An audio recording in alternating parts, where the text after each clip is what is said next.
All right, good morning to you wherever you are, and welcome to the AM show. It's another day for us to achieve whatever we've set out to. Now, yesterday, you may have lost out on your goals for the day, but look, you have another opportunity today. So stop living in the past and look forward, because the past will only keep you in the past, right? So forget about what you've lost in the past. Forget about what you've not been able to achieve in the past, and look forward to today and what you can achieve today, because you have another 24 hours to make a change. So whatever you're doing, please don't rely on your past. Make sure you're going forward. Good morning once again and welcome. Let's take you through the day and see how the show will run. We'll obviously start with the AM news. And then after that, we'll bring you the AM sport, where we'll bring you a wrap of what's happening in the world of sports. And then we take you to the news review. We'll be joined by Dr. Victoria, lawyer Victoria Bright. She is a private practitioner and an entrepreneur as well. Dr. Kabiru Mahama is a member of parliament and former aide to former Vice President Dr. Omane Boamah, and also a former CEO of Ridge and MP as well, will be also joining us on the news review, where we'll be reviewing what the papers will be reporting today. After that, you remember the heat wave system that is used to operate the health records of people in Ghanaian hospitals. We understand that system went down, and that has brought a lot of, issues. For example, hospitals would have to return to manual record keeping. How do we even break away from that? What's the impact of that on healthcare delivery in Ghana? We'll sit down and analyze all of these issues, and then we'll activate the phone lines for you to have your say. So your issues, your viewpoint matter. When that time comes, you can call us and join us. You can also go onto our social media platforms and leave your comment there, and we'll share that with the rest of our viewers. It's a wonderful Monday, and we know that we'll have a great day together with you. Thank you for allowing us into your spaces. You might be in the home. Thank you for allowing us into your home, into your offices, wherever you are. We are grateful. My name is Samuel Kojo Braze, and as usual, I do this with MFA Akosia Adeti. But I could do always. We'll start the show with the AM news. With the lady who mentions her name as, Dinesia, all right? Poma, she'll be here with the news. Let's start with that one, and then we'll continue with the rest. Good morning.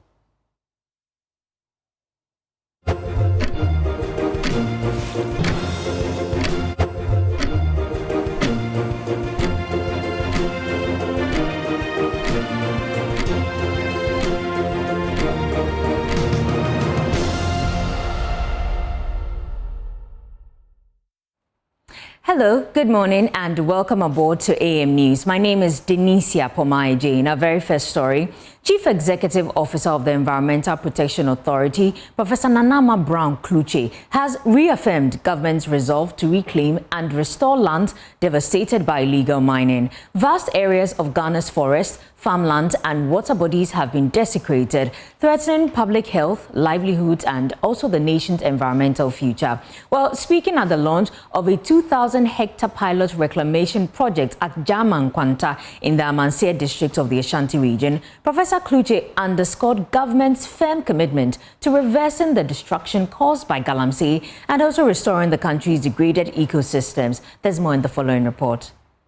The Logis Eco Reclaim Project, spearheaded by the Environmental Protection Authority with partner institutions under the Government Reclaim, Restore, Rebuild initiative, aims to restore soil fertility, revive biodiversity, and promote sustainable livelihoods. The pilot in the Amansia Central District in the Ashanti region, led by Logist and supervised by the Environmental Protection Authority, involves local residents, traditional leaders, and partner agencies in reclaiming degraded lands.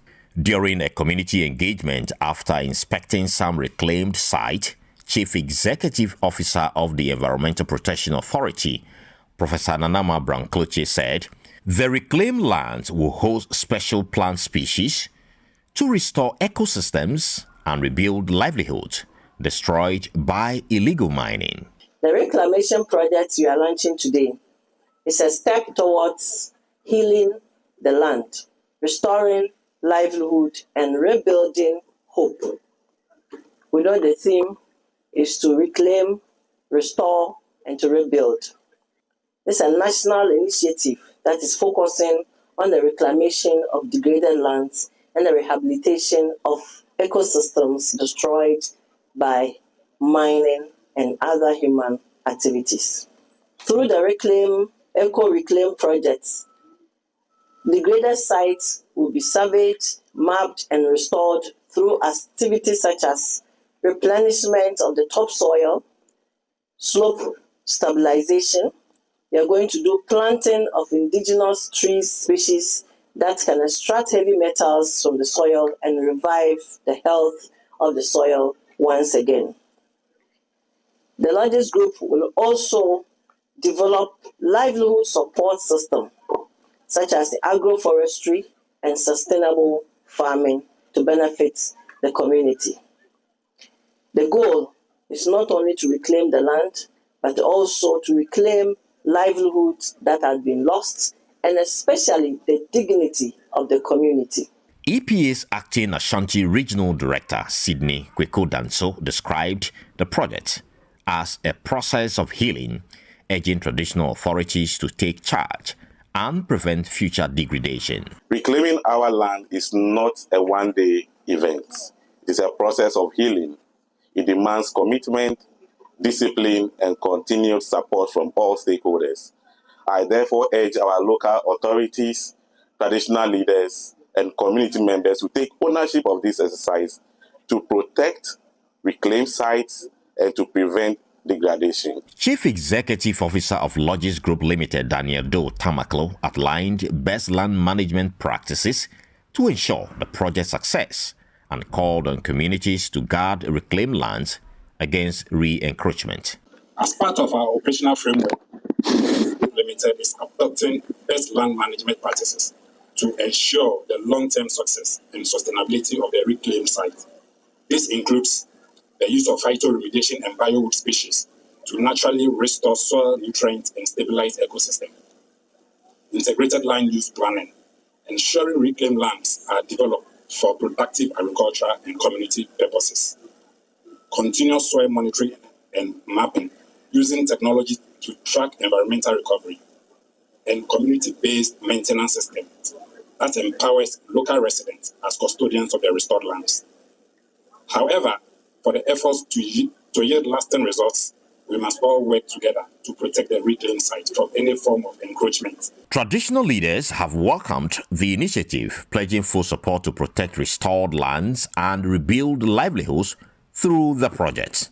Well, as you can see, reclamation exercise is ongoing here in Jaman and Kwanta in the Impasse Central District of the Ashanti region. And the exercise you see in your picture, according to the Environmental Protection Authority, would be carried out on about 2,000 hectares of degraded land here in this particular district. And according to the CEO of the Environmental Protection Authority, trees will be planted and farming activity will be brought back. Reporting from Jaman Kwanta here in the Impasse district of the Ashanti region, my name is Carlos Kaloni for Joy News.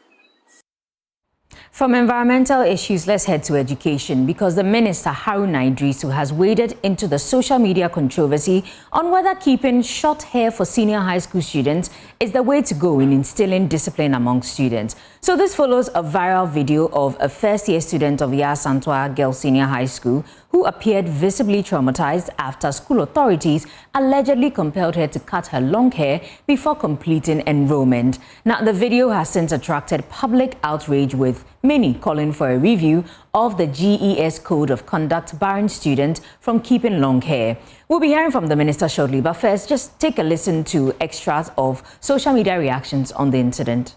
James Kubenu writes on Facebook, what does cutting or growing hair got to do with character modeling? I'm curious, someone should explain this to me. Africa.echo also writes, she held her hair in her hands, tears rolling down her face. That hair wasn't just beauty, it was pride, identity and culture. Bongo Ideas also exclaims on Facebook, foreigners are allowed to keep their hairs as part of their identity, but for black students, it's not. In 2025, what harm does hair cause? Ghanaian schools must abandon this outdated mentality. This must stop now. Ghanaian musician Adoma on X tweets, I still don't understand this. Had extremely long hair in boarding school in Nigeria JHS, and every other Saturday, braiders would come to braid in a style the school had given. Imagine my shock coming to boarding school in Ghana SHS, and I was told to cut it all off. Well, the minister seems to have issued a verdict on the matter. Speaking at the 75th anniversary of Mauli School in Ho, the Education Minister Haruna Iddrisu was firm in his directive to GES. He empowered them to take full control of how students behave on campus, insisting that the school system is molding a character. There is an ongoing debate in social media about haircuts and size and length of hair in secondary schools. We will not tolerate it today, we will not tolerate it tomorrow, and so long as we are molding character. If we give in to hair today, tomorrow it will be shoes, and the next day it will be the way they dress. Therefore, as part of our disciplinary measures, headmasters and GES, you are accordingly empowered to take full control of how students behave on your campuses. So anybody who thinks that your child will walk into any institution of learning as if that child, forgive my words, was to attend a beauty contest, the school environment is not for that purpose and not cut for that purpose, and would not tolerate that as an institution.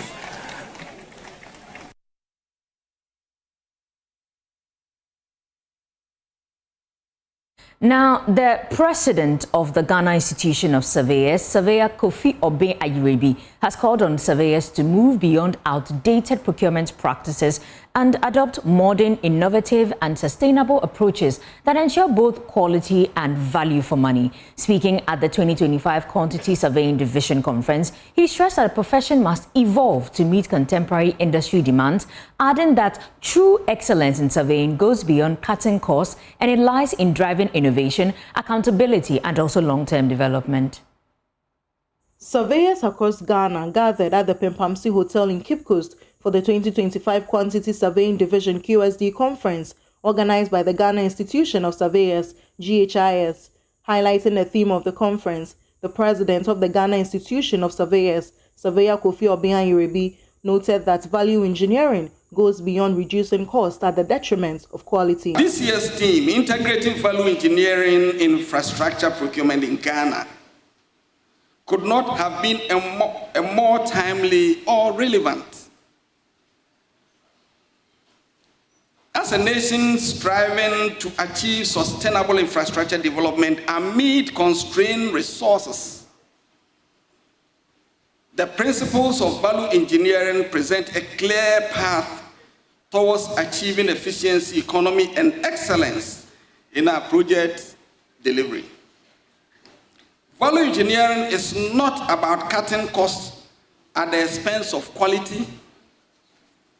Rather, it is about optimizing function, improving performance, and maximizing value for every cedi spent. It therefore challenges us as professionals and policymakers to rethink the traditional approach to procurement of works, goods, and services. The chairman of the Quantity Surveying Division of GHIS, Surveyor Oseyajiman Bedu, emphasized the aim of the conference. So all what we are trying to do is that we are trying to draw government's attention to the fact that the money that they invest in projects, it shouldn't just be looking at cutting costs at the initial stages, like you go for tender and then list the least price and you think that that gives you a project, but it doesn't actually deliver to meet expectations of the client. So this time around, we are bringing on board the people who are going to benefit from the project to give their input in the design, look at alternative designs, how alternative designs can be more cost effective. We also even look at the material that you use for the project. Are they alternative materials that will be cheaper and serve the same purpose? That's when you start looking at even local materials. For preparation on all the stakeholders.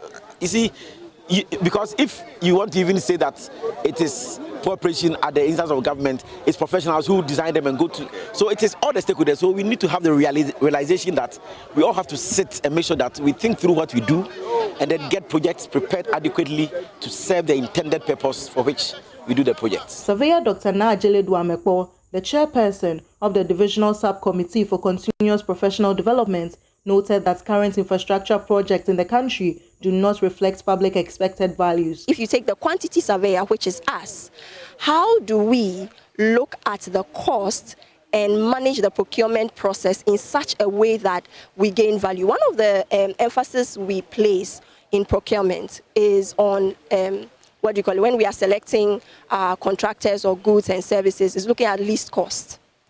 Does least cost definitely give us value?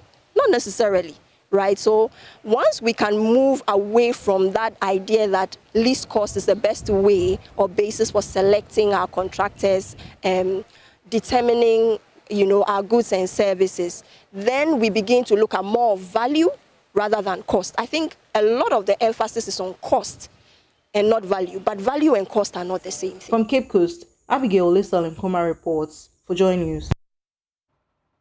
President of the Ghana Hotels Association, Dr. Edward Akanyameke, has called for greater investment in Ghana's tourism sector, stressing that while the country attracts about 1.3 million visitors annually, the potential exists to double that figure through strategic development and innovation. Speaking at the association's 50th anniversary symposium, Dr. Nyameke highlighted that Ghana can leverage the rich historical and educational heritage of cities like Cape Coast to promote education-based tourism, positioning the country as a leading destination in Africa.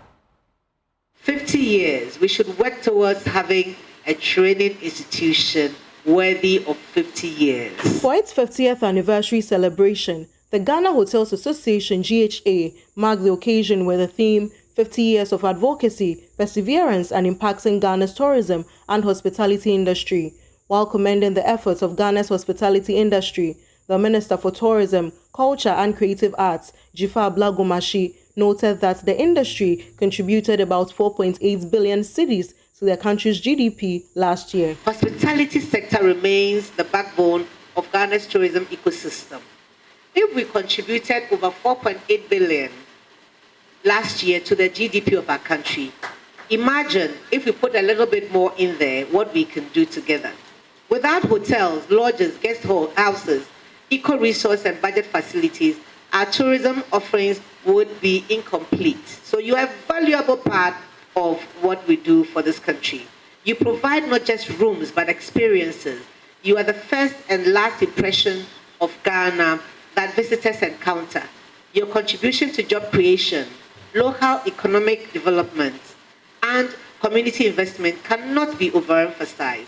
We also acknowledge your support for the creative arts and culinary sector, transport services, and the cultural tourism, and the whole ecosystem, really. Indeed, the Ghana Hotels Association is a central pillar in the Black Star experience, the government's vision that seeks to promote Ghana as the gateway to the African experience of blending cultural pride, heritage, creativity, and hospitality into one powerful national brand. We can do this. Ghana Tourism Authority CEO Mami Efuagwajeto outlined new methods championed by the authority to ensure sustainability in hospitality management. Another thing that Ghana Tourism Authority is also introducing into the industry is sustainability. We want to make sure that the green agenda, we are a part of it. So we are introducing solar here and there. We are also introducing a number of things that, engulfs the sustainability regulations, So these are, we are looking at water wastage, we are looking at solar, we are looking at greens and plants, all of these. And of course, we are also trying to make sure that, we do away with plastics and have more paper products instead of plastic products. So these are some of the things that Ghana Tourism Authority go out into hotels looking for, just so we can support the green agenda. The president of GHA, Dr. Edward Akanyameke, noted that while the country is doing well in tourism, other initiatives can be harnessed to boost the sector. Let's make tourism and hospitality a priority area, an area where all ministers must be on board. Every minister must receive serious orientation on tourism and hospitality, so that together we drive this industry, which we see it as a low-hanging fruit. It has that huge potential to turn our economy around. From Cape Coast, Abigail Lissel Nkoma reports for Joy News. And from Cape Coast, let me bring you back to Accra, because the grand finale of the EcoBank Joy News Habitat Fair 2025 brought together unbeatable housing deals, expert insights, and innovative home solutions, all under one roof at the Accra International Conference Center. For the hundreds of patrons who thronged the venue, it was truly fulfilling, and one they would have regretted missing. Let's hear from some of the excited patrons and exhibitors who made it there. Thank you. So we've been here for 4 days. Today is the last day, and we've had patrons coming through our booth. As you can see, we have display here. We have launched a new product. That's our AI smart CCTV camera, and then our solar powered CCTV camera. We have body worn camera as well. So we have had people come through and we have displayed the items here. We've shown people how it's been used and the benefits of it. So far so good. We've had patrons coming through, and we are hoping to close more sales. With the attendance we have, we are hoping to close more sales after the fair. So far so good. So was this what you were expecting when you guys decided to come for the Habitat Fair? I would say yes, because we've had potential clients who are willing to, patronize our doors and even kitchens. Yes, so it meets our expectations. It's been great. We've had troops of people coming in here.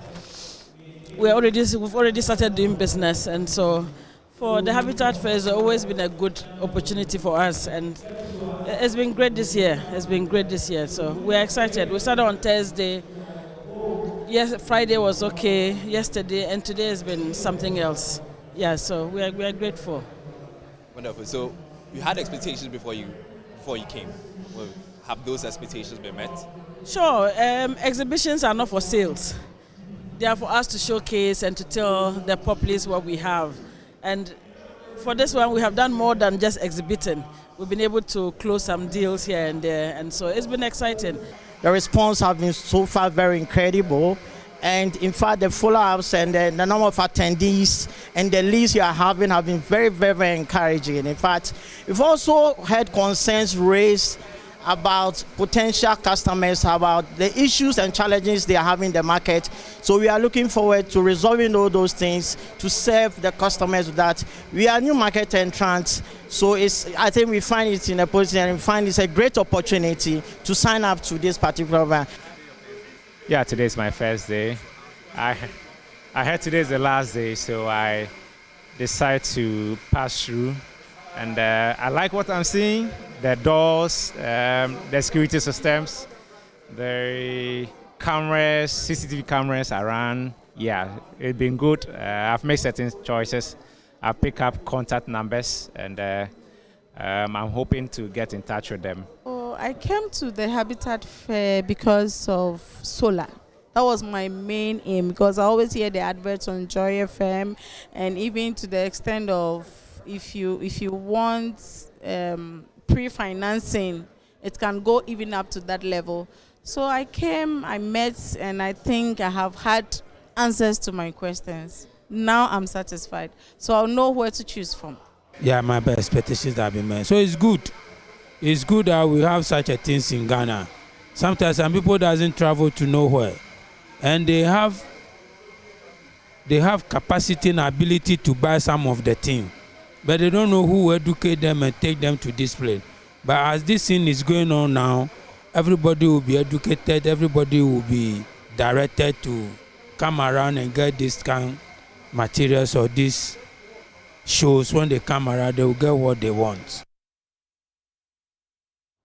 To join us next year. Well, I hand over to Samuel Kujibris to bring us some business news.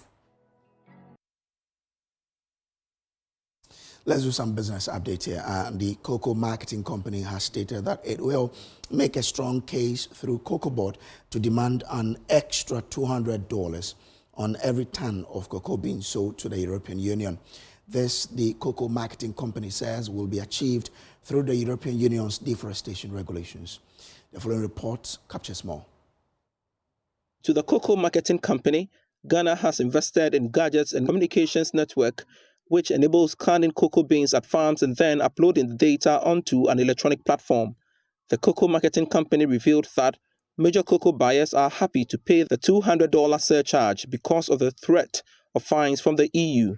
The company is making a case that sustainably produced traceable beans come at a cost and must be paid for by the buyers as required under EU rules. Hence, Ghana is ready to demand for the money. If the payment is granted, Ghana, which is currently the second largest producer of cocoa in the world, could earn more to improve the well-being of farmers. The EU deforestation regulation, known as EUDR, aims to tackle felling of trees associated with the bloc's import of commodities such as soy, cocoa, coffee, beef, and palm oil. This week, the EU proposed granting companies a 6-month window to comply with the rules, which both the EU Parliament and member states still need to sign off. Europe is the world's biggest cocoa consuming region. And that's all in business update. Back to you, Boamah. Thank you, Samuel Kujibris. And that's it for AM News. But if you want more news, you know you've got you covered, right? Please log on to myjoyonline.com. My name is Denisia Pomaije. Up next, it's sports.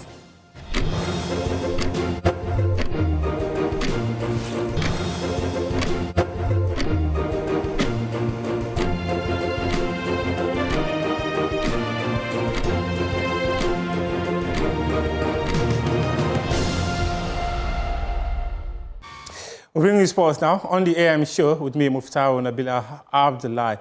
Government Minister for Communications, Felix Ofosu-Kwakye, has urged the Ghana Football Association to keep Otto Addo as head coach of the Black Stars heading into the FIFA World Cup in USA, Mexico, and Canada. According to him, qualification to the FIFA World Cup was stellar, and that changing the technical head of the Black Stars right now will not be the right thing to be done by the Ghana Football Association. Retained abiding faith in the Black Stars, even in the periods where they underperformed. And I'm gratified that they have justified that support with this splendid qualification display. Mr. Speaker, in the aftermath of the qualification, a number of issues have come to the fore, which I believe merits our attention. There have been calls for the dismissal of the coach who guided us on this qualification path.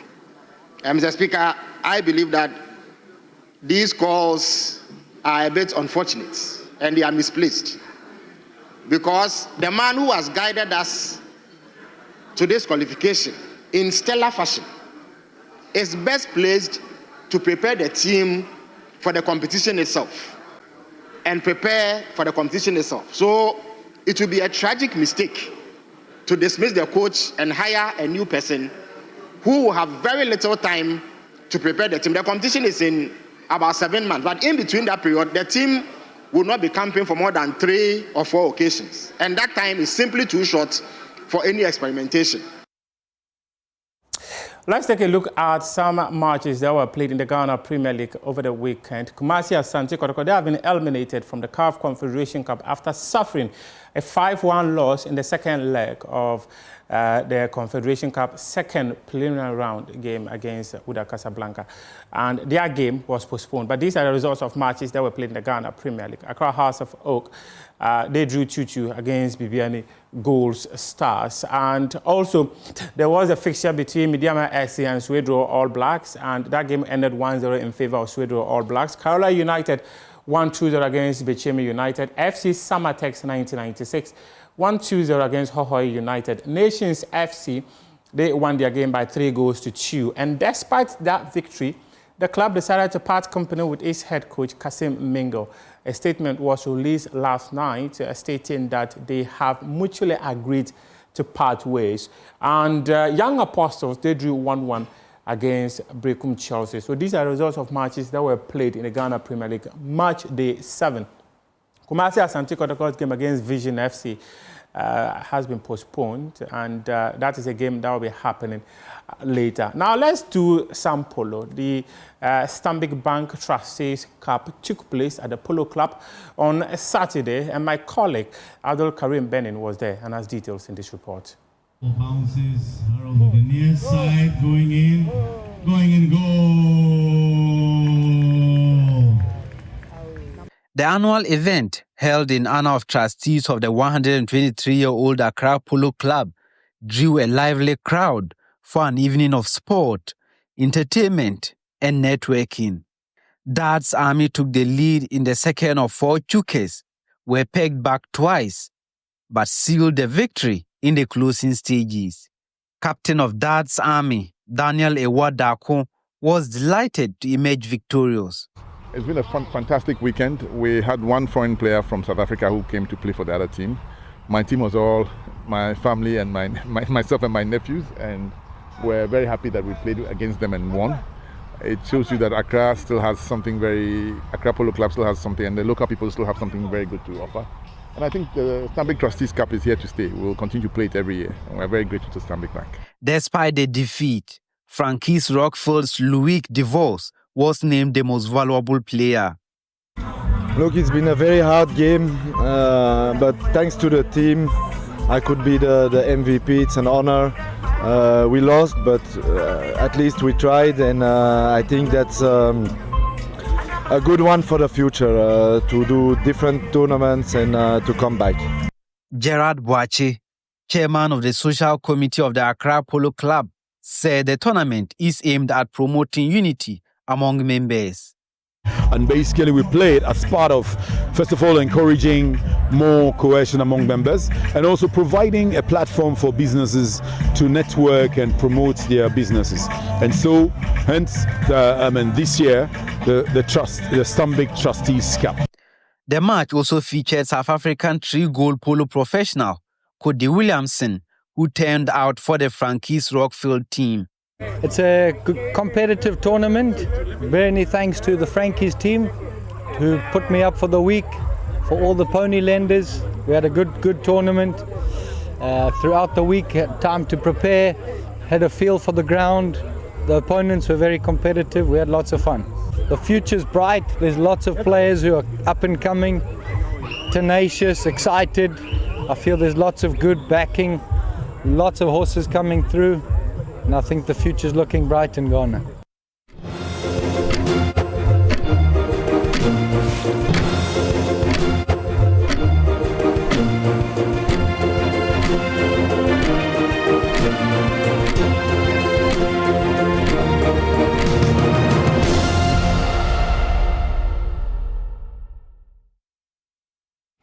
All right, welcome back to the AM show. Wherever you are, thanks for being a part of the show. This is brought to you by Kanoga Company Limited and also by Syntex Tanks. Well, let's now bring you, the news paper review. The papers have come in, but MFA Akosia Adeti, elegance is word. I need to find a word. Maybe the next word for elegance is MFA. Is on the smart world today. Good morning to you, MFA. How are you doing? Good morning, Kujo. Quite okay. It's one of those mornings. Hey, quite okay. Yeah, quite okay. We'll have to make it fully okay for you. Because you're a joy giver. I'm glad to be here. Well, good morning to you. So let's bring you what's happening in front of the newspapers. We shall go into it a bit later when our guests join us. We're starting this morning with the BNFT, Business and Financial Times, and biggest story in front of that, which you shall see on page 3 when you get a copy, is BOG to pilot open banking framework. Story is on page 3. And as well, GIPC begins regional investments roadshow in Volta and in OT. Those are neighboring regions, of course. We had a conversation with them on the show last week and they gave us a breakdown. But if you're interested in this roadshow, you should go and see it on page 3 of the BNFT this morning. Another good story is on oil and gas, ex-Clorco confident of 2026, the Voltairean basic drilling target. Story is on page 2 of the BNFT this morning. I shall go to another newspaper and bring you some update on that. Let's see. Good. The back of the BNFT, Energy Minister reiterates backing for Petroleum Hub project. We had a conversation with the Petroleum Hub project CEO right here on the show, and he's been giving us a breakdown on how some investors are showing some interest in this particular project. But to get an update again, grab a copy of the BNFT this morning, and behind this, there's some details on that project. We can ask, oh wow, so CD at 60 celebration, it's behind the BNFT. We shall bring that to you when we take a seat. But the Ghanaian publisher this morning says that Boamah sparks delegate excitement. Story is on page 3 of the Ghanaian publisher. I like to think this is on the backdrop of his campaign, constituency-wide. If you want the story, it's on page 3 of the Ghanaian publisher this morning as well. Boamah mourns with Obeng Meno. Story is on page 2. But this one that has my attention is Defense Minister appointment. Intim Fojo slams Mahama's indecision. And the story is on page 3 of the Ghanaian publisher. And of course, Dr. Mahama Boamah, number 3. That's quite an advert over there on the Ghanaian publisher over there. Maybe behind the Ghanaian. Good. Let's go to the Daily Graphic, Kojo. And poverty among Ghanaian pensioners is high. This is not a good story. As poverty among Ghanaian pensioners is high. Story is on page 11. And also, champion of the girl child. By now, you know, last week we started mourning the passing of Ghana's long-serving First Lady, Nana Akufo-Addo Rawlings, and her lasting legacy is on page 11 of the Daily Graphic this morning. You can take a read, and they've been telling us how she's a champion of the girl child here. And also, tension mounts at Pasa SHTS as parents, students protest 4,300. What? Help me with that. 435,000. Yeah, I'm numbers phobia. But no money though. I can count money. Right. So 435,000 Ghana cedis. Thank you so much. Unapproved fees. It's on the Daily Graphic this morning. It was quite a read when I went through that. Kojo says that tension is swelling up at Pasa Senior High Technical School, located in the Nkwanta North District in the OT region, over unauthorized fines imposed on students. The headmaster of the school, Ruskin Kwame Teria, is alleged to have asked the students to pay that amount of money, but that's quite... I'm told he's imposed the 150 cedis on each of the over 2,900 students. Yeah, which is for the payment of some loss of items. Oh, then, well, that's a fine. That's a form of punishment. It's a fine, yeah. That's a fine. So really, that shouldn't be a debate, should it? I'm sure the money will still go into the school and its development. So maybe. But if you break it, fix it. It's a rule of life, right? Well, maybe there was a mob action, or he can't point to who destroyed it, and therefore so all of us, all of you pay. Teamwork, teamwork. Okay, maybe I'll take you to the back of the. Well, okay, another story that says that the use of Ghanaian languages in our schools, but the back of the Daily Graphic this morning is on sport. I'll stay here. Use local language for instruction at basic school. Story is on page 44. You know, it used to be that we use the local language from kindergarten all the way to basic 3. And then I think from basic 4, it then turns to English. But now the instruction is that use local language throughout the basic education level. What local language would this be? Are we still going to be sticking to the same principle of where you come from, your community? Yes. So the language, so for example, where you attended school, I'm sure you use your language. Yes, of course. Those in Nzema will use Nzema.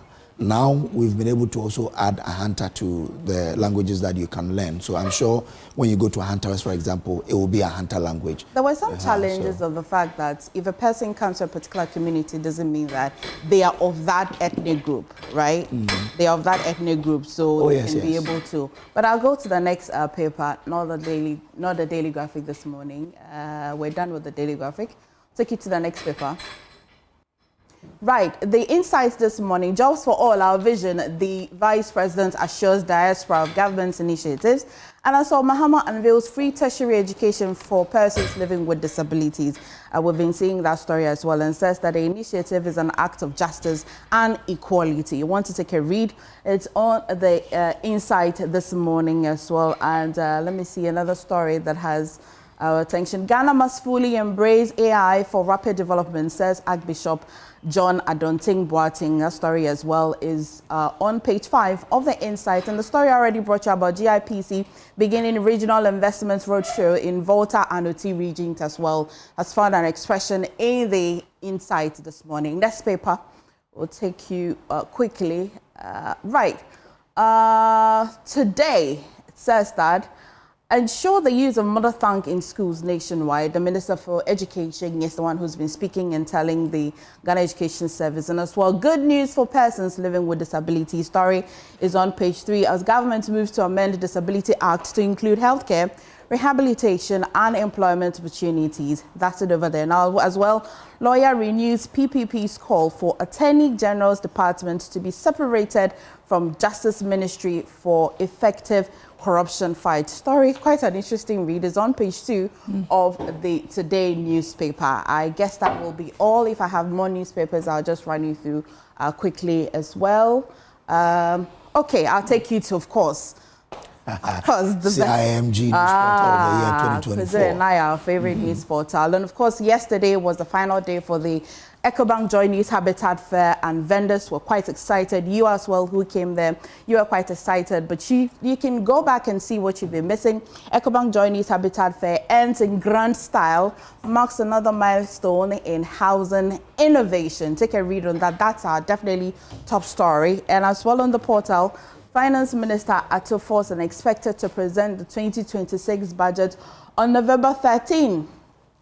We all look forward to that. And as well, FABAC blames high import duty for smuggling surge draining Ghana's economy. You can as well look into that. And they as well accusing criminal networks bleeding Ghana dry as smuggle as well surges. This is particularly fabric and as well oil. The last time when we had a conversation on the show here. This is how I just might be wrapping the news portal. I just will bring you back one newspaper. Let's see. Okay. Discover newspaper. Government bans long hair in SHS. Yes.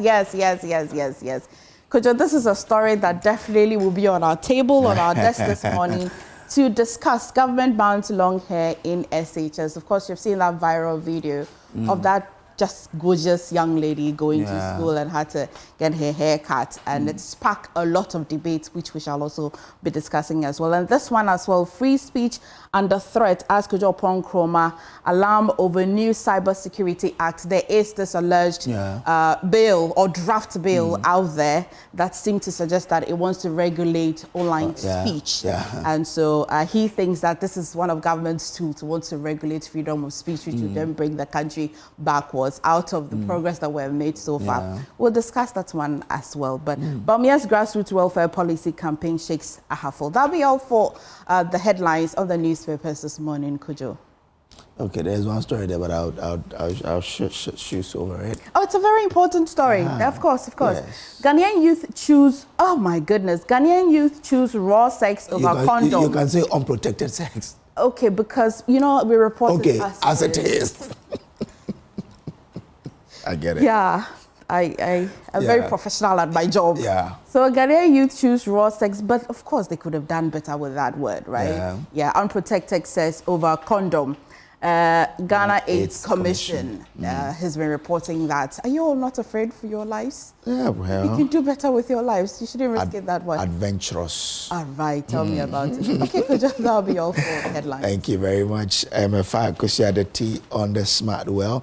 Well, she would now take a seat so we can begin our conversation here on the news review segment of the show. Remember to go onto our social media handles and leave your comment there so that we can, deal with that. But let's bring you in studio and welcome our guest. Dr. Kabiru Mahama is is a member of parliament and a former aide to former Vice President Dr. Mahmoud Boamah. He was an advisor in that particular office. Doc, good morning. Good morning. Trust all is well? Yeah. Constituency good? Constituency is doing well. Okay. All right. And then we have Victoria Bright. She is a corporate lawyer and an entrepreneur. Okay. Lawyer, good morning.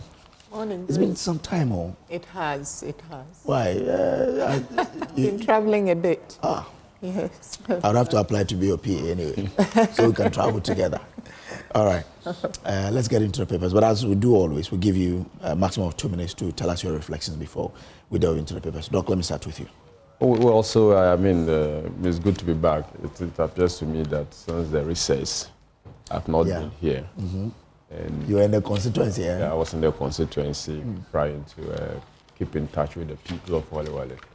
We just want to say that we are back, and we are back for the best interests of Ghana. As a member of parliament, my role is well cut out for me, but I want to use this opportunity again to say thank you to the good people of Wale Wale for that great privilege to serve them as a member of parliament. But Brace, there are issues coming up in these particular meetings of parliament. The budget 2026 budget will be presented by the finance minister, and basically this session is a budget session. We are looking forward to seeing how the budget will address the needs of the good people of Ghana. That said, we also see that a lot of issues are trending. We will monitor closely to ensure that, together with the media, the official opposition of the government, that is the New Patriotic Party, together with the media, would probably assess and monitor all these developments. And then we would help the government to govern, and we would also oppose stainless so if we find that there are issues that are not in the interest of the good people of Ghana. So I would say we are back. We are back for good, and this is the last lap of the year. We are in almost getting to November. We are ending October this next week, and I'm sure that the president, the finance minister will also have to account to us. The good people of Ghana will have to see what the 1 year, how has it been like, whether we are able to deal with our LMC fight, whether we are able to deal with the insecurity, whether we are able to deal with the economic stability. All these are questions that people of Ghana will be asking, and we shall unpack and unveil some of these things as the days go by. Dr. Kabiru Mahama there. Lawyer Victoria Bright. Hi. Yes, I am concerned about this thing we're talking about, this unprotected sex with young kids. Yeah. It's very, very disturbing because we all know the dangers of doing that, and I'm surprised that in 2025 we seem to be regressing in that regard. I was actually speaking to a couple of young people over the weekend, and they were saying that it's actually very, very common. And that if they know someone, if you know each other or you're in the same friend group or whatever, then it's considered okay. But STDs are not written in people's faces. So maybe we need a bit more education on that. I'm also concerned about the rise of sex trafficking and kidnapping in our country.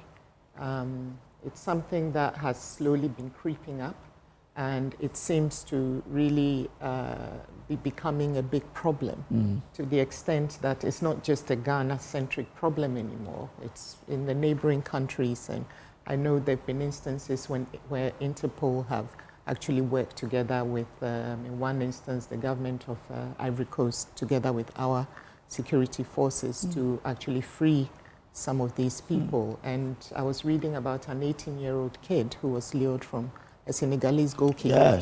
Who was lured, unfortunately, by someone pretending to be a scout. And they demanded ransom. Their parents could not afford it. And they actually killed this little kid. So I think we need to start taking it seriously, and or more seriously, I should say, and do something about it, because this is all human capital. And, it's not the kind of thing we want here. It was a sad story, really. Yes. When I read about that story and the fact that the 18-year-old, yes, that they even lured him into the country, Ghana. From this country. And we did that here. I was like, ish. Yes. I've not heard this, but this is quite. Yes. I think this is the first time I'm hearing that we've lured someone from another African country, and some people here in Ghana have killed him.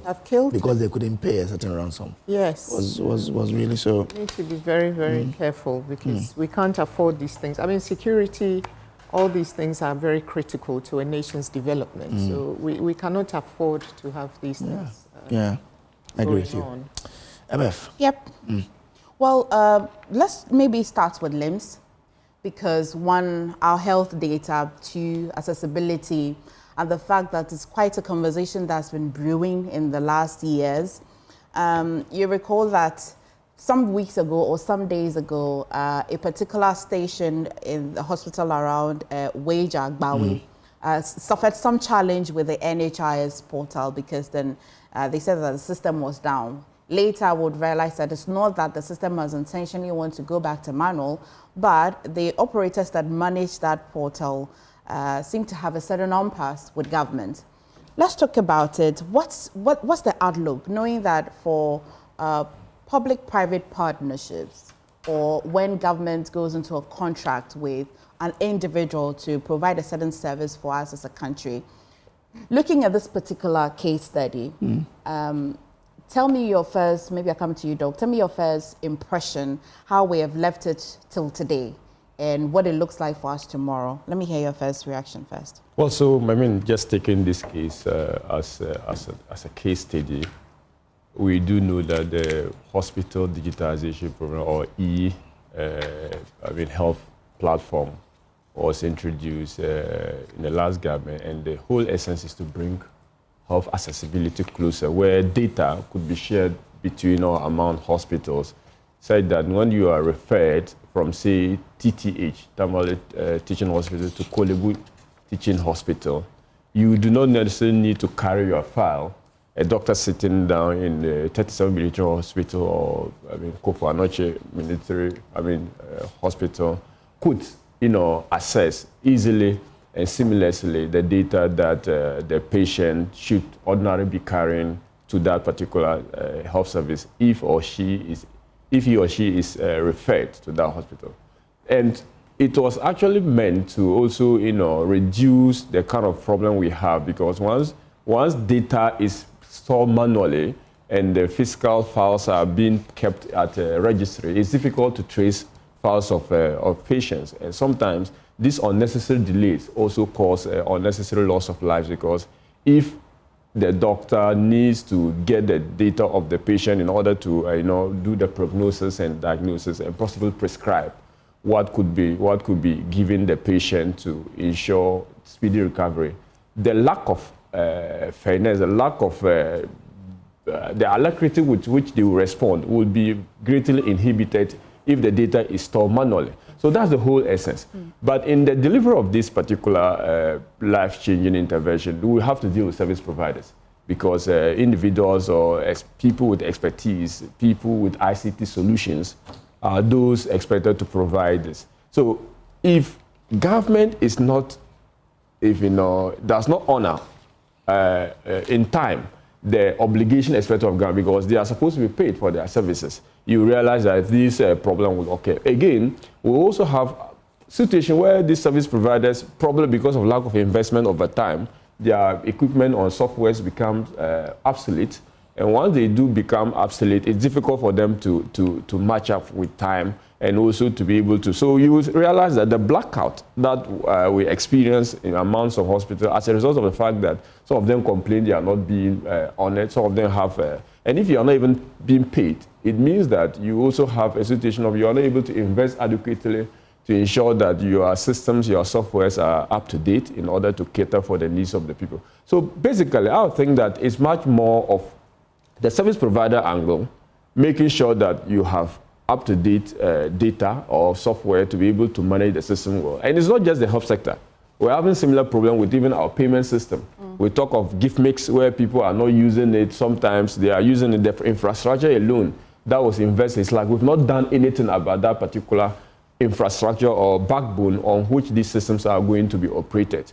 So I think that that part of the service provider will have to look. Also part of government, honoring its obligation when they fall due, especially making prompt or being prompt with payments.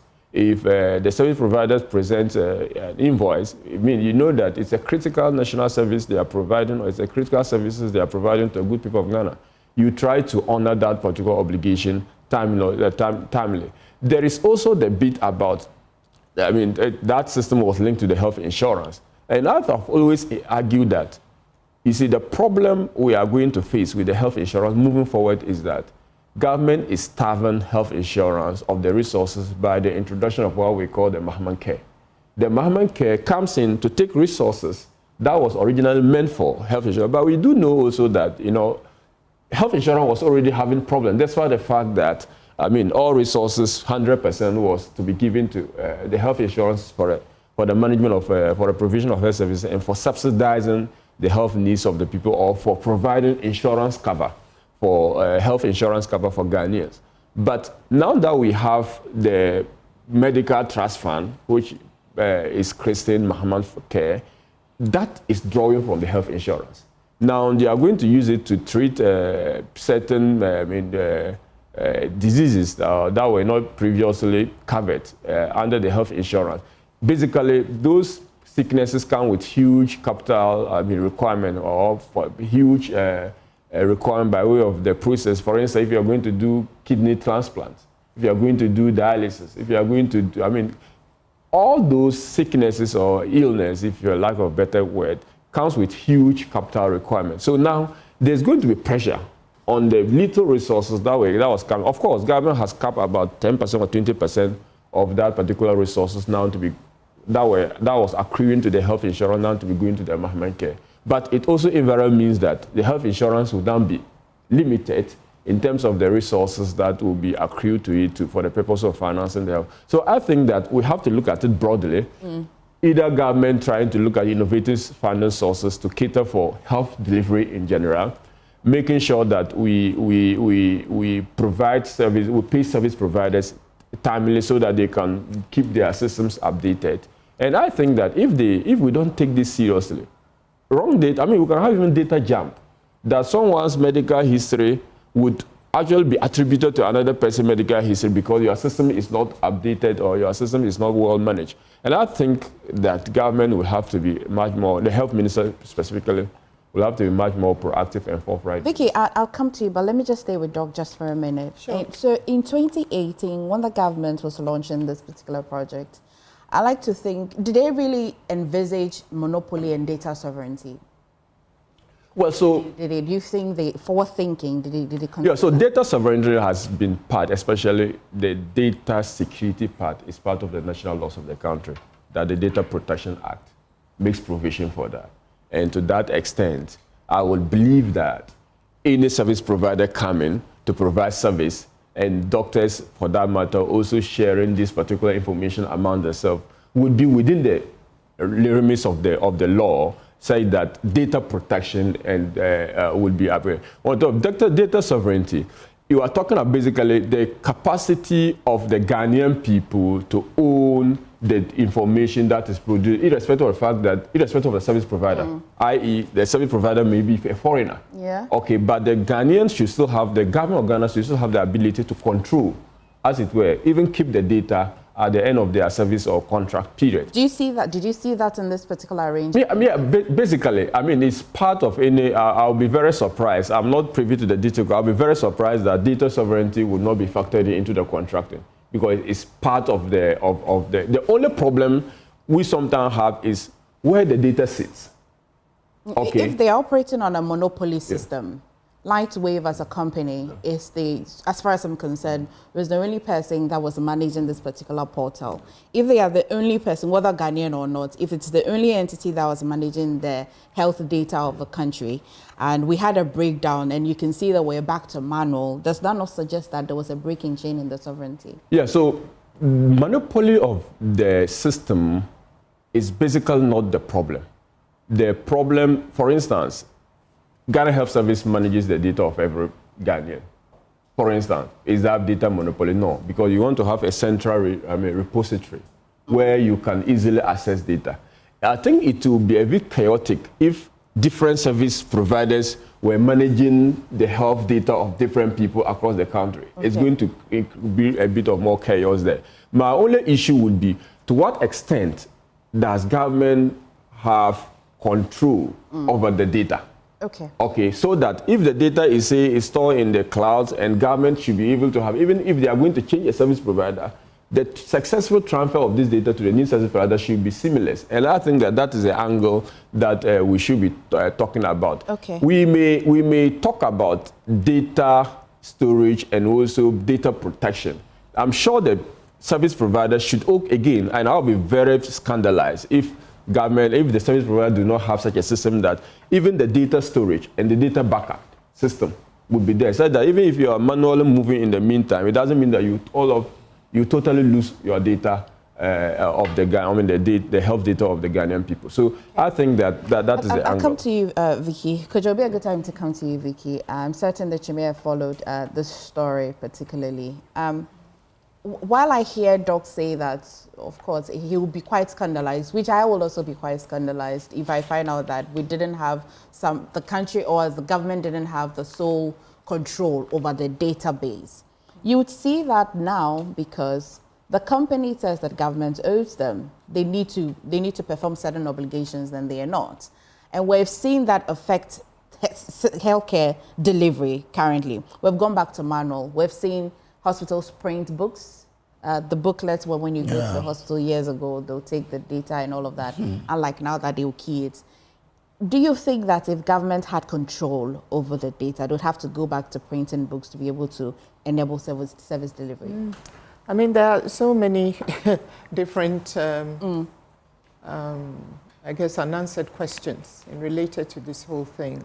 First of all, just talking about data and data protection generally, there are very strict rules on the protection and management of processing and control, in legal terms, of personal data.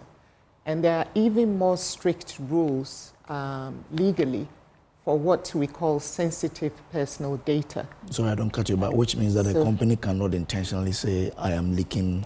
No, you can't. Data. You can't do that. I mean, that is an offense, and the Data Protection Commissioner, I'm sure, would take, whoever does that, they would be severely punished. Sensitive personal data is things like your medical records. So what we're talking about actually is sensitive personal data. So there are very strict rules in dealing with all of these things. And definitely, there would have been in the agreement, I mean, I haven't seen the agreement, I don't know any of these people, but a good agreement, which I would like to believe this one is, should have a very detailed section, because it's dealing with sensitive personal data, on how to capture, store, and manage that data. So there shouldn't be any problems there. There shouldn't be. If it's been, first of all, if the agreement has been drafted properly, and secondly, if whoever the supervisory authority is, the Ministry of Health, Ghana Health Service, have actually managed it as they should. So that's that about the data.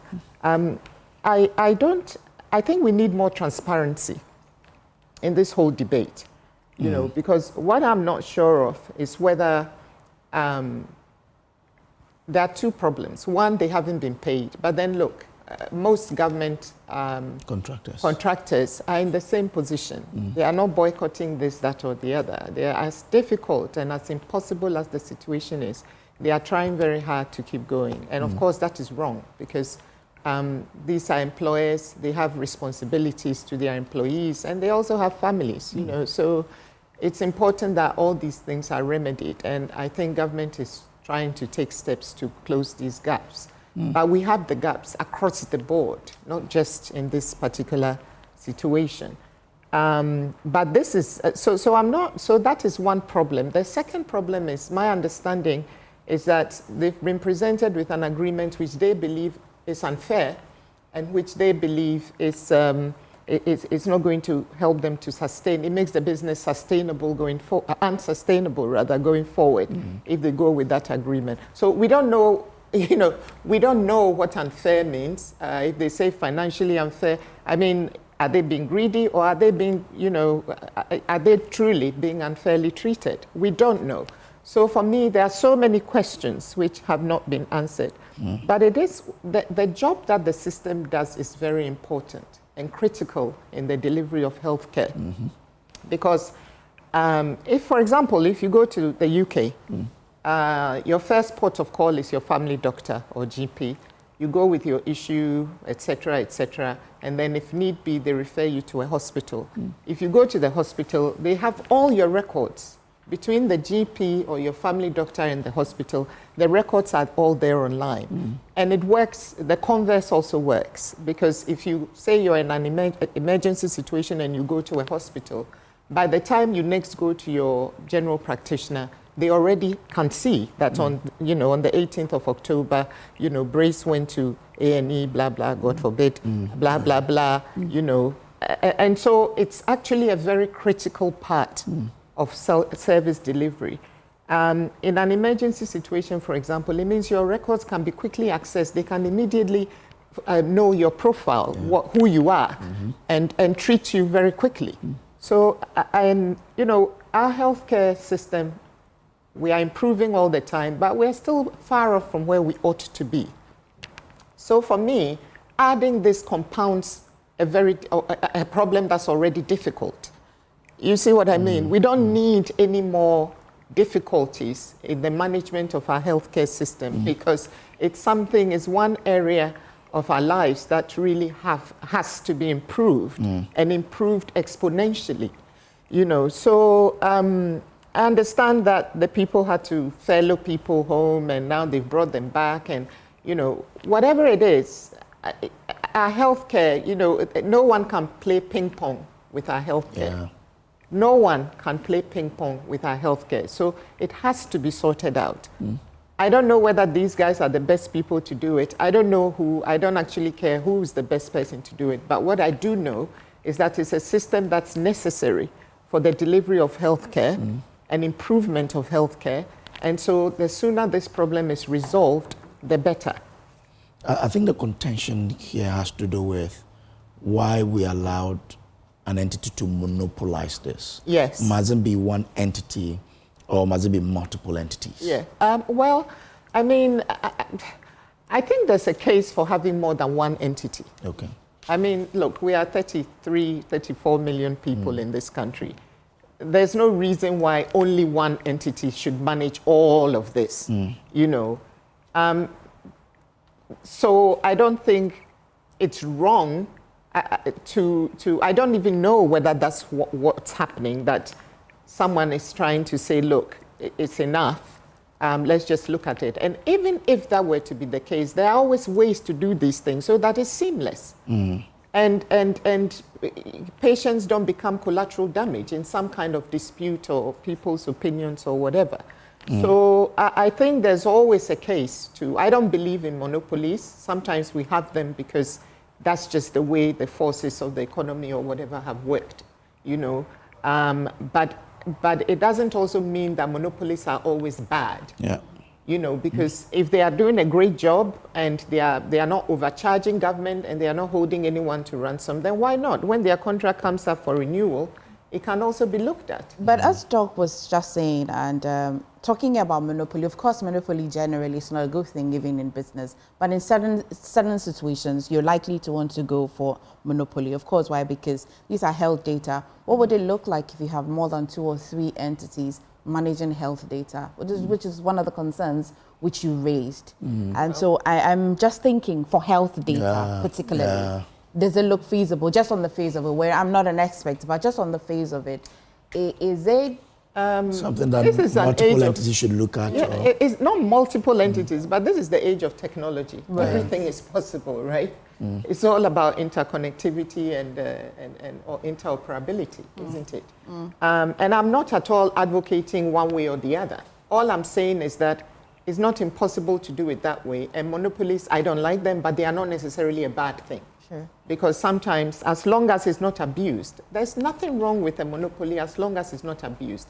The reason why people go against it is the tendency for abuse. It doesn't mean that people who are in a monopoly are abusing situations. And often you'll find that there are regulators who try to put a lot of pressure on companies that they feel have monopolies. So somehow it kind of works out. As long as everyone is doing their job, it should be fine. And if one entity, as I said a few moments ago, is able to manage it in a way that works, if it's working, then it's working. And when the contract comes for renewal, then everyone sits around the table and then they can invite others to bid to see whether what they have is still a good thing or whether they should bring in someone whose system is more sophisticated, because benchmarking is a very important exercise. Because today we are reading that patients in most government hospitals in the Ashanti region, for example, have expressed concern over the slow pace of record keeping due to the challenges with the Lightwave health information system. They say they lament that hospitals are reverting to the manual folder system, which causes significant delays in service delivery. Yes. Because if I have to, for example, you have to go to a certain counter or a certain room to search for some Okojo braces folder, and then when it comes, it goes wrong. But without it, I go anywhere, mention my name, and they press a button, and everything is there, in front of the doctor. So I think that no matter the challenge, government and the company will have to resolve it. They have to resolve it. As I said, they can't play ping pong. Yeah, this issue, I mean, is something that we should not even be contemplating. I mean, dragging it for a long time. I think both parties will have to sit on the table and address the issue as soon as practicable. Because I mean, I cannot just imagine us going back to that era of having to tracing your folder. When books have already been printed and sent to hospitals, doesn't it show a certain line the government wants to do now? Because they've printed these record books to government hospitals. Even the cost alone. Exactly. The cost alone, doesn't it show that maybe government says... necessary, You see, I'm coming back to the issue about monopoly. The issue with monopoly has always been that it doesn't work to the welfare of the citizens. That's the government of this whole discussion about monopoly, competitive market, because the belief is that the profit-minded person will always put in charges in order to maximize profit. And that the welfare of the individual will always be jettisoned or will always be compromised at the expense of his personal or profit-making interest. Now, look at the service they are providing.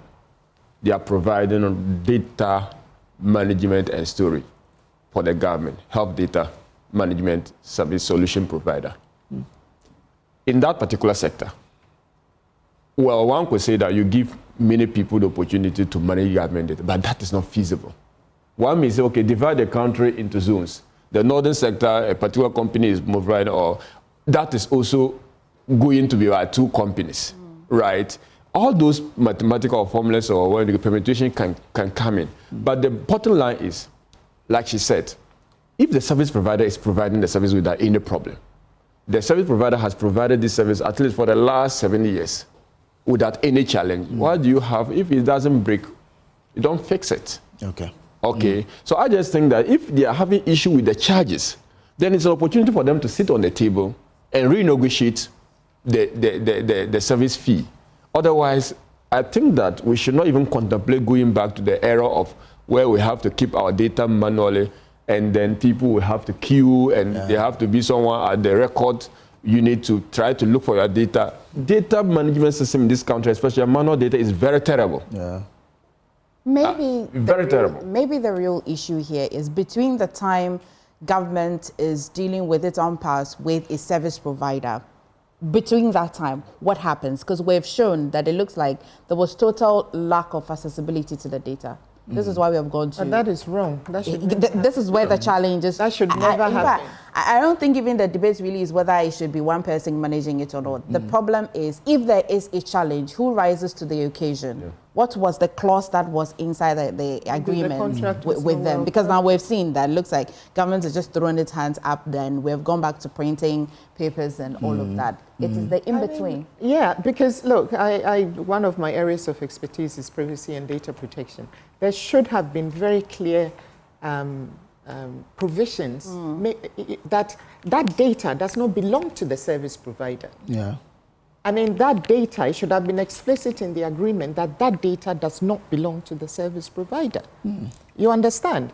So you cannot hold government ransom and Ghanaians ransom because you are controlling the data. But if I do it for payment... The problem is that the problem is not the data. The problem is the system. Service delivery, right? The system. Before you can access the data, there must be a system in place. But there should have been, the agreement should have made alternative. There's always backup in place. Yeah, I agree with you. So if I'm controlling the system, the platform, which I used to provide the service, and I'm closing down my platform because you are not paying me, it is difficult for you to access the data. But there should be clear. And then maybe it's a contractual problem. Yeah, I get it. But I don't know who I'm controlling the system. The software is provided by me. I pay for the software. We have similar problems. So what about the cloud? So let me give you an example. Let me give you an example. Do a digression. Recently, we had issue with Telecel, AT, and then Telecel, AT Tigo. They are roaming on towers provided by American Towers Company. Yes. You get it. Now, if American Tower Company decide to shut down their towers from you, your customers are going to be affected. You get the point. So that is a similar issue that is affecting the health data management service provision. But that is a little bit different. I would submit that that's a bit different from the situation we are facing. That's a purely commercial situation. This is about sensitive personal data, which is a whole different category by itself. And so the treatment of that is completely different from treating regular data. And in this telecell situation, there's not even basic personal data in there. So what I'm saying is that when you are putting together this kind of thing and you are giving someone a monopoly over it, then you have to make sure, the government of the day at the time who put this thing together should have made sure that this situation where the provider is holding us to ransom should never happen. But they are not holding us to ransom. They are not. I mean, we are getting it wrong. We are getting it. They are not holding us to ransom. They are not providing the service. The reason why I will not provide my service. Let me explain further. The reason why I'm using that expression is because the data is with them. They are storing it somewhere. Government cannot access it, and government is now being forced to do paper data, right? All I'm saying is that at the time of drafting the agreement, clear provision should have been in there to make sure that in this scenario, in this eventuality, because it's an eventuality that can be envisaged, especially in a monopoly situation, that the access to the actual data, people's personal information, should not be restricted. And these days, nobody stores anything. Everything is in the cloud. Most things are in the cloud. So there should have been provisions for that. There's always backup for data. It doesn't mean that, if they want to shut down their system, they shut down their system. But also information that they've collected for which they've been paid or half paid or about to be paid or whatever, that one, they cannot hold people to ransom. And that's why I'm using those words. So the point is that we are not privy to the fact that information are denied from the government. In all this discussion, but why are they in this discussion, there is no information as to the fact that government has gone to this company and said that, okay, give us the information you have so gathered. They will give it to you because at that moment, it's that snapshot of data they have. They will give it to you. There shouldn't be any restriction whatsoever about that. But now, the problem is that patients go to the hospital and then someone has to use the system to retrieve their information. That system is what has been shut down. Yeah. So it's not an issue of data government or they are restricting government from accessing data of people. It's a system which you use to access the data of the people that has been shut down. And they have every right, if government is not paying them, to do that. So that's what I'm saying, that we should have to look at how do we make them to sit on the table. If they feel that the charges are, they have to sit on. I mean, that's what that one. No one. Let's talk about. But the Lightwave themselves came out to say that they will continue to prioritize patients and healthcare workers despite unpaid arrears, and that their system will keep running. So the system is running. That's the promise they gave us. I can't see how Lightwave will release a statement saying that they will not prioritize. No, but they said despite the unpaid, they will keep the system running. And they even promised to keep workers there over the weekend to ensure health. Yeah, I understand they brought workers are connected. Were sitting at home. So really, what is? So that means they are working to resolve it. Someone should let us know what really is. So that means they are working to resolve the problem. That's why when I started my submission, I said there are so many unanswered questions. Sure. Yeah. We need more I agree. Maybe we talk about the Defense Ministry. And of course, it will remind us of our sad story that happened in August about the helicopter crash when our Defense Minister sadly lost his life. But let's talk about an appointment because, Reverend, could you? No, I was looking at your beautiful hair and I thought we could do the hair first before we go to the Ministry for Defense. Your hair is quite important, so, but it's fine. Let's go to We've come up with the Defense Ministry. Shall we stay with it? Okay. So, Reverend Tim Fojo has just also drawn the country's attention to the fact that the President or the government has not appointed a new Defense Minister. One of the questions I want to put to you, my guest this morning, is why does it always look very difficult or manual to lift a deputy minister to the role of a substantive minister? And this will be a case study where, because we have the finance minister now acting as the defense minister, when we already had a deputy defense minister. What are the nuances? You are a member of parliament. Maybe you hear things on the corridors of power. Why is it difficult? Well, so one is because it's constitutional. The Minister of State is not the same as the Deputy Minister of State. And you are appointing the Deputy Minister to assist the Minister. So the Minister of State performs certain functions. Those functions are exclusively his or her to perform. They may delegate some functions to be performed by the Deputy Minister. But in the scheme of things, you cannot play the role of a minister if you're a Deputy Minister. So you see that more often, you see a minister traveling or a certain minister is indisposed, the president will appoint a caretaker minister. Now, the simple thing is that the president, like in this particular case, should have just appointed the deputy minister or any other person to assume, so that once the deputy minister becomes the minister, he or she can perform the function of the minister. So it is that whole arrangement. I even advocated during this recent constitutional review process that, look, there's no need appointing a deputy minister when the deputy minister cannot function as a minister in the absence of the substantive minister. You better let it be the minister and then probably the special assistant or probably the chief directors of the ministries. Because how will it look like if a minister of state has traveled, I'm a deputy minister and I cannot do anything? Virtually, they have to bring a different minister. And there's also another thing. Only cabinet ministers will act for cabinet minister. For instance. But why can't you also treat the constitution to say when the minister is indisposed, the deputy becomes automatically? No, that cannot happen because you are basically clipping the wings of the president, his powers to appoint and to disappoint. Okay. If you make it that automatic, it's going to be very chaotic. How will we look if I even conspire to kill my minister? You get it? It is not going to augur well. I mean, when you are contemplating certain things, you don't make... But we just say act until the president appoints. No. So if you say act until the president appoints, basically the president will mean I'm also just a step away from being the minister. Okay. And you see, I also understand the intention behind the fact that you make deputy ministers to be too subservient to the minister because they don't want it to be, power play and shoulder robbing each other and what have you. So it is a whole constitutional issue. But I also think that a deputy minister should have the capacity of being a minister, such that when there's such a situation, the president can easily say, let me appoint the person to be the minister. Or he quickly gets a replacement, because it doesn't look well when your government is ongoing and about 3 months, 4 months. It happened in June, right? No, in August. Yeah.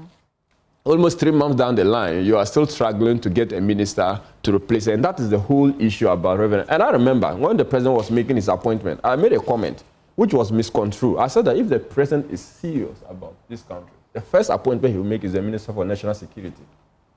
People will say, oh, what does he? He doesn't need national security. They say national security coordinator, what have you. I was very firm and emphatic on my position that the first and foremost appointment you need to make as a president is the minister responsible for national security. I mean, I was vindicated later on when the president realized that because the National Security Act requires that, he appointed Honorable Muntaka Mohammed as the minister responsible for national security in addition to the interior. Okay, so now they have added him the minister responsible for who other minister passed on, Limuna, right? No, it was the national security coordinator. Defense was also part of environment.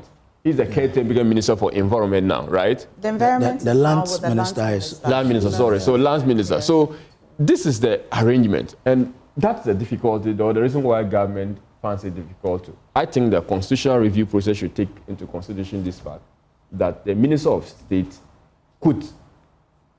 the deputy minister should have the capacity to act as a minister in the absence of the minister. Yeah. Otherwise, it will not make sense for me that my boss is not around. I know deputy CEOs. Of course, could be about that could amount to trivializing the issue if I are limited to it, because deputy CEOs are not same as ministers. But I know deputy CEOs. There are some they act in the absence of the CEOs. So if you take the minister as a corporate body, you must as well think that maybe in the absence of the minister, the deputy minister should be able to act. But there's a problem. The delay raised by Honorable Intim Fujo is also important. Why is the president delaying on this matter? I mean, is it that, especially there are even people in the government looking for the job to do? You get it? I mean, there are people there are a lot of people who are still disappointed because they didn't get an appointment. It's normal. It's not just peculiar to this government. It's normal that in any government form, after us, people will be disappointed. So this is an opportunity for you to fill that particular void. Government business is moving on smoothly. Then you are also getting to address the concerns of the people who help you win power. And there's no reason whatsoever the president that this unnecessary delay could only amount to two indecision. The president is afraid, or he's not sure of who to give it to. Maybe among the many people wanting or vying for it or lobbying for it is still unsure or not certain as to which of them or amongst the laws should I give it to. And that is clearly a factor of the president being indecisive in this particular matter, in the matter of the appointment of replacement for the demised ministers of state. Or the president is clear, but there is some power play somewhere. Either some party bigwigs are trying to torpedo the process or trying to determine who they want to fill the vacancy, and the interest of keeping the harmony of the party and not be seen that they are fighting amongst them, the president can be a bit hesitant in trying to get the replacement for that. But in whatever the president does, the cardinal interest should be the interest of the good people of Ghana, because that is the oath you swore to protect, the interest of the people of Ghana, not the interest of the NDC or any person or any power player anywhere. So I think that whatever the impediments are, the president would have to, in the matter Parliament has resumed. I mean, if he brings it, Parliament will approve it the next moment after we are sure that the Minister of State so appointed meets the requisite qualification. So I agree with Honorable Intim Fujo that the president delay, it doesn't send a good signal of his control, doesn't send a good signal of his readiness, it doesn't send a good signal of his capacity to take decisions on one issue matters. Okay, all right. Maybe Vicky. Yeah. Maybe you never know. He believes that the apparatus, as we have it already, is enough. So he doesn't think it's an I would be surprised if it's left vacant for the rest of the president's tenure. It is one of the key ministries of state, a very key one. And increasingly so, even more so, I should say, in this day and age of all sorts of defense and security issues. So I would like to think that it's not a vacancy that will be left like that for any much longer than we already have. I mean, look, a defense minister, it's a that position is a position that any president has to think about very, very carefully. Yes. You know, for all sorts of reasons. I mean, of course, they think about all their appointments very critically, but this one in particular has its own peculiarities. That's things like national security and all of that. So I'm sure that, you know, I'm sure any president is concerned about these things, and I'm sure the president is aware of all the security and defense issues going on all over around us and elsewhere. So maybe we should now, Parliament has resumed, and let's just be a little bit more patient. But I do agree that it needs to be filled as soon as possible, sooner rather than later. The president is also looking at who do I put there. Yes, it's a very critical position. I can really trust. You remember President Kufuor left his brother there? Yes, throughout. Yeah, President Kufuor came, also left one of his young people. What was his name? How can I forget? Nitu. For 8 years. Yeah. Never changed him. Yeah. So I think the defense ministry says that you're looking at who can I live my life to, that I know that I can sleep. I think it's in the president's interest to then out. The president can give it to Lordina Mahama. As a defense minister, yes. I mean, the first lady. Why can it not happen? The first lady is not a point. I've never seen it before. Thought about it, right? But you just mentioned that somebody appointed a brother. Oh yes. That's So that's different from your wife. Yeah, I think the best person you can talk about maybe could be Joyce Boamah. Because I mean, you know, your spouse has your back anyway. Wouldn't that be more tightly defended? Yeah, that would be a more. That's a different kind of role. And it's a very important and critical role. Okay. I hear people speak fondly about Dr. Adokufo and what he did at the Defense Ministry. Yeah, so they actually called him Defense. Yeah. People just drop his name and just call him Defense. But I mean, we must as well also know that whilst you build systems, and Ghana has also gone beyond the era of course, we can't say never, we never say never, but Ghana has developed systems with a lot of constitutional lawyers, a lot of people, defenders of the Constitution, everywhere, such that if someone wants to put aside or overthrow the Constitution in the name of coup d'etat, people would fiercely resist that. So the temperament of the country, again, is helpful, that it should aid the president in taking the decision, not to be so much worried that, I cannot trust someone. As a matter of fact, you have to trust someone. And trusting someone, in the meantime, you have trusted the minister responsible for finance to be responsible for defense. Yeah. So there's someone always there to trust. And I think that the president has not run out of people, trustees. But it won't be bad to have a female minister, Joyce Boamah. Joyce. Okay, well, let's not discuss that. Because he just brought his wife in and I was just, Okay, let's move to one. My sister would think that I don't want her to be the Minister of State. But Joyce Mokhari? Joyce, you mean your sister? She can, I mean, that's my sister, not family. Yeah. Direct family. But I mean that, you see, let's not discuss Joyce. Okay, she can be a Minister of State. It's fine. She can be a Minister of State. She's very but she can be a solid Minister of Defense. But the Minister of Defense, I have... no, Joyce can be. She can do it. First female Minister of Defense. Sweet. Well, I think she can, though. Yeah. Let's talk about hair. Your beautiful hair.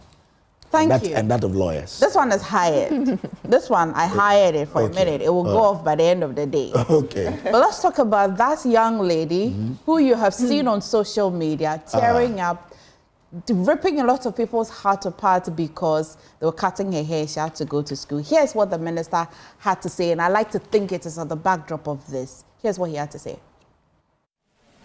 There is an ongoing debate in social media about haircuts and size and length of hair in secondary schools. We will not tolerate it today, we will not tolerate it tomorrow, and so long as we are molding character. If we give in to hair today, tomorrow it will be shoes, and the next day it will be the way they dress. Therefore, as part of our disciplinary measures, headmasters and GES, you are accordingly empowered to take full control of how students behave on your campuses. So anybody who thinks that your child will walk into any institution of learning as if that child, forgive my words, was to attend a beauty contest, the school environment is not for that purpose and not cut for that purpose, and would not tolerate that as an institution. I'm going to defer this to Kojo because I totally will be biased on this one. Kojo. All right. Let me start with you, lawyer, because one, you are a female, and you tell me a personal story. Must we still keep on to this, or you also belong to the people who think that, well, it's time for us to take a different look at this particular policy? Yeah, I mean, I think we should, for me, it's not the most important thing. What I will say, though, is that if I wouldn't advocate for kids like putting relaxers in their hair or doing weaves and things like that. But if it's their natural hair and they are braiding it, I don't think there's anything wrong with it.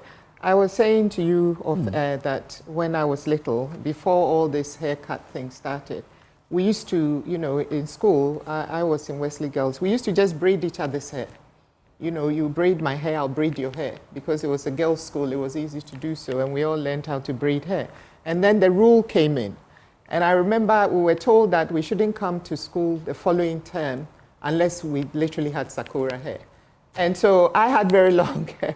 And they just kind of, literally, I had it in braids, and they just went right to the bottom of the braid and chop, chop, chop, chop, chop. And I looked at my face and I cried buckets, you know, because I was just a little kid. You know, so, I mean, I don't really, I do agree that it shouldn't be outrageous hairstyles. It shouldn't be anything relaxed or weave-ons or any of those things that distract you from why you're in school to learn. You know, but if someone naturally has long hair or just wants to braid their hair, as long as it's not funny hair braids and things, I really think we should leave the kids alone. That's my personal view, having experienced the trauma of my hair being at Sakura. So that I have my personal so that there should be agreed hairstyles that the ladies exactly have. They should have very braided. strict very, very strict you know, rules around your hair. If you're not going to cut it the hairstyle that we all know little kids to now have in schools, then you need to have it braided a certain way. It has to be within very strict parameters. No chemicals, no weave-ons, nothing, no wigs, nothing like that. Just your own hair and braided neatly. You know, I think that's okay. But lawyer, when I know I'm taking my kid to a school that has a certain guidelines on hairs, for example, why would I, having applied to the school, not allow my kid to play by the rules, but let her go to school with the hair down like then that? The child should be sent right back home. Because it's not a fashion parade. I mean, look, you're in school to learn, and you shouldn't be confused about that. You're there to earn an education. And part of doing that is also conforming, you know, understanding how to, respecting authority. You know, these are all things that shape us, shape our character as we grow. And we become, hopefully, good citizens. You know, so if the school is saying this is what we do here in school A, and you have chosen, they didn't force you to apply to the school. You have chosen to come, or maybe a computer system has put you there or whatever. You have to just look at the rules and conform. Unless you have a very good medical reason or whatever not to conform, you have to conform. Otherwise, it will descend into chaos. You know. Doc, let me bring you in here. On social media, a lot of people have taken on the Minister of Education, for example, for saying that, well, we'll stay by the rules.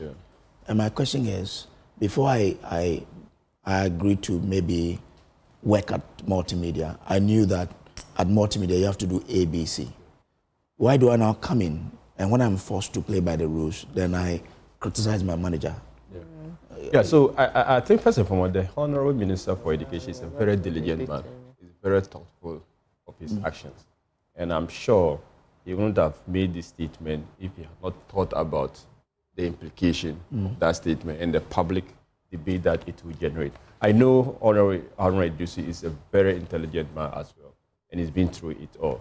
The issue of discipline, the issue of uniformity, the issue of providing an environment where every single person can fit in the educational system is at the center of our educational reforms.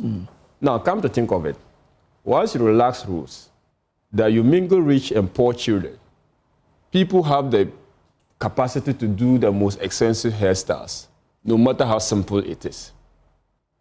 I don't have the capacity to do that. I am in the same school with such a person. Psychologically, it doesn't augur well for even other children who are coming from, less privileged backgrounds. Do you know that even what students wear puts psychological pressure on other students? You don't know that. I have been in schools. I have been to secondary. I have been in fact, I was in the University for Devon City. I walked. Whenever I saw my colleagues on motorbike, it didn't appear well to me. It sends questions, why am I asked to walk while other people are on their motorbike going to school? I didn't care. You didn't care. You will not care because Thank God for your life. you didn't care because you have come to accept your fate. You understand? There are some people, that is the point. Not that you didn't care, you came to accept your fate. That look, I didn't have. Everyone at a point will accept that, and you are working towards becoming like them. Okay, but I'm just saying that you don't create an environment where differences are going. Why do we care about social inequality? Because it is supposed to address a set. You are living as a society. You have to be each other keepers. So that is one part of it. Now, let's talk about, he's a lawyer. Even lawyers, to go to Mankola, they require that you trim your hair. In fact, basically, you have to... You mean the beard? The beard, not the hair. Beard. Even the hair, you have to put it in a particular... For men. Yeah, for men. You don't leave it at will. They don't leave it in a manner that you allow everyone to do whatever, even though they are adults. As a matter of fact, they are more, an average age will be more than 18 years. In the law school. In the law school, 20. It will be more than 20 years. The minimum will be more than 20 years. So you see, I agree that we shouldn't make the schools like we are still in the 18th century. We are still not adapting to situations and that people freedom and expression. But we must also not let the school become a place for fashion show. But lawyer said, can we based on, say, we're starting from the Tyrone case, now we have this. Yeah. Can we, like lawyer said, have a certain how do you call it? That was the point I'm coming. A certain standard. Yes, good. To say that natural, braided. Don't add relaxers. Look. I agree that natural hair, they are not even telling them to put it. They are asking them to put natural hair, but they are saying that they keep it in a certain manner. Cut it. You understand? Put it in a certain manner. And the manner you have to put it is that cut it to size. Basically, that's what they are saying. They are not saying you shouldn't keep your natural hair, but they are saying that you cannot keep your natural hair so long that how do you put it? It's on your... You make it funny. It has braid. So should we braid it? Should we have a principle like those days when they were in school? Braid the hair. Look, that thing is psychologically, what they did to her, they did to me back then. Psychologically are not good. It now. It's psychologically. Okay, some like braid it. Is it the case that some people are not even okay with braiding their hair? Why? Yeah, because good. Why? Because don't want to braid it gives them. That's what I'm saying. That when you make it look like okay, it's good to give them options.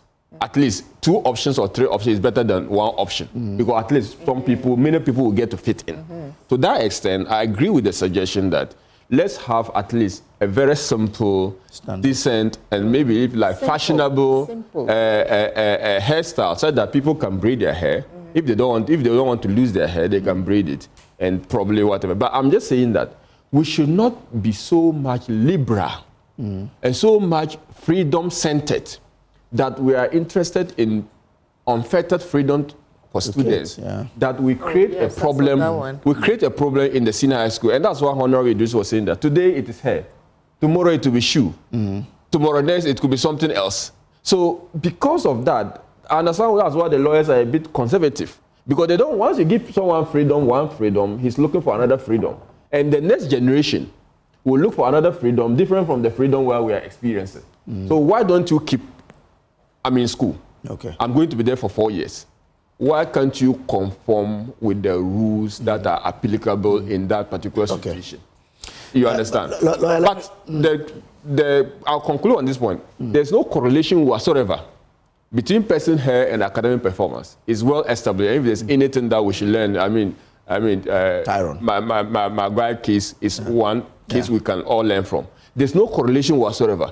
But you just want people to be uniform. Okay. You want people to be you have to set standard. You have to want people like they are all on the same level learning and to acquire certain skill. To that extent, you need those standards, you need those particular rules to guide them. Okay. The fact though is that women are not men, right? Yeah. We are not men. So we have hair like that. So we have hair, but I do accept that it has to be managed. Because you are in school, you are not there to do any fashion parade. So I agree with the minister that, sense must prevail. Yeah. But we are women. We don't want men's hairstyles, but at the same time, we can't have wild hairstyles. But someone says that when it comes to the braid, when you can wear a braid for 4 months. No, you can't. But that's why, as I said in school, before this rule came, we used to braid each other. Were you washing it before? Yes, you wash your hair every week. You have to wash your hair every week. And then your friend will braid it for you and you will braid hairs. This generation. So we all became very good at it. This generation don't know that. They all go to the salon. So if you don't do that, then you have to cut your hair. That's the point I'm making. Because you can't also have it long and unkempt. So we need to give them options. Whether you cut it or you braid it. We need to give them options within, a certain parameter. Okay. Limited. All right. Well, yeah. Thank you so much for joining us on this review. Time is up already. It came so quickly and soon. We're joined by Dr. Kabiru Mahama, MP for Wale, and as well Victoria Bright. She's a lawyer, corporate lawyer and an entrepreneur. Thank you for joining us on the news review today. But thank you as well for staying. That's more on the show.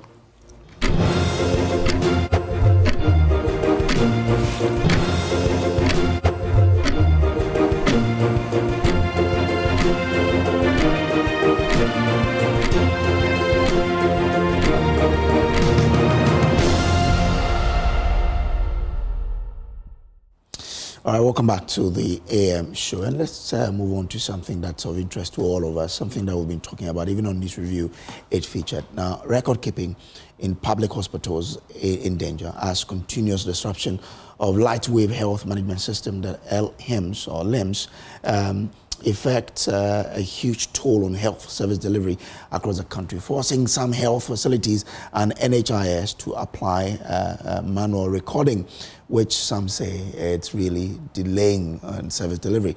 The impasse between Ministry of Health and Lightwave on ending with the fate of patients' medical records has taken the impact on health service delivery.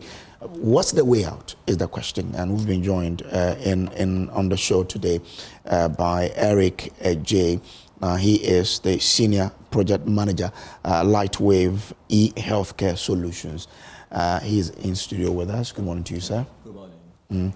And also joining us by Zoom is Dr. Kwame Sapon-Asiedu, is a D&D Fellow in Public Health, CDD, Ghana. Doc, thanks for joining us. Good morning, Grace, and thanks for having me. Just call me Kwame, as I always tell Mama. Okay, all right, that is fine. Let's move on to the issues now. Perfect. maybe before, Doc, before I come to you, because you authored that beautiful write-up which I read yesterday, before I come to you, we have the owners of the story in studio, so I'd engage them shortly before I come to you on Zoom. But Eric, thank you for making time for joining us. Generally, Lightwave, what do you do? Lightwave is a software company.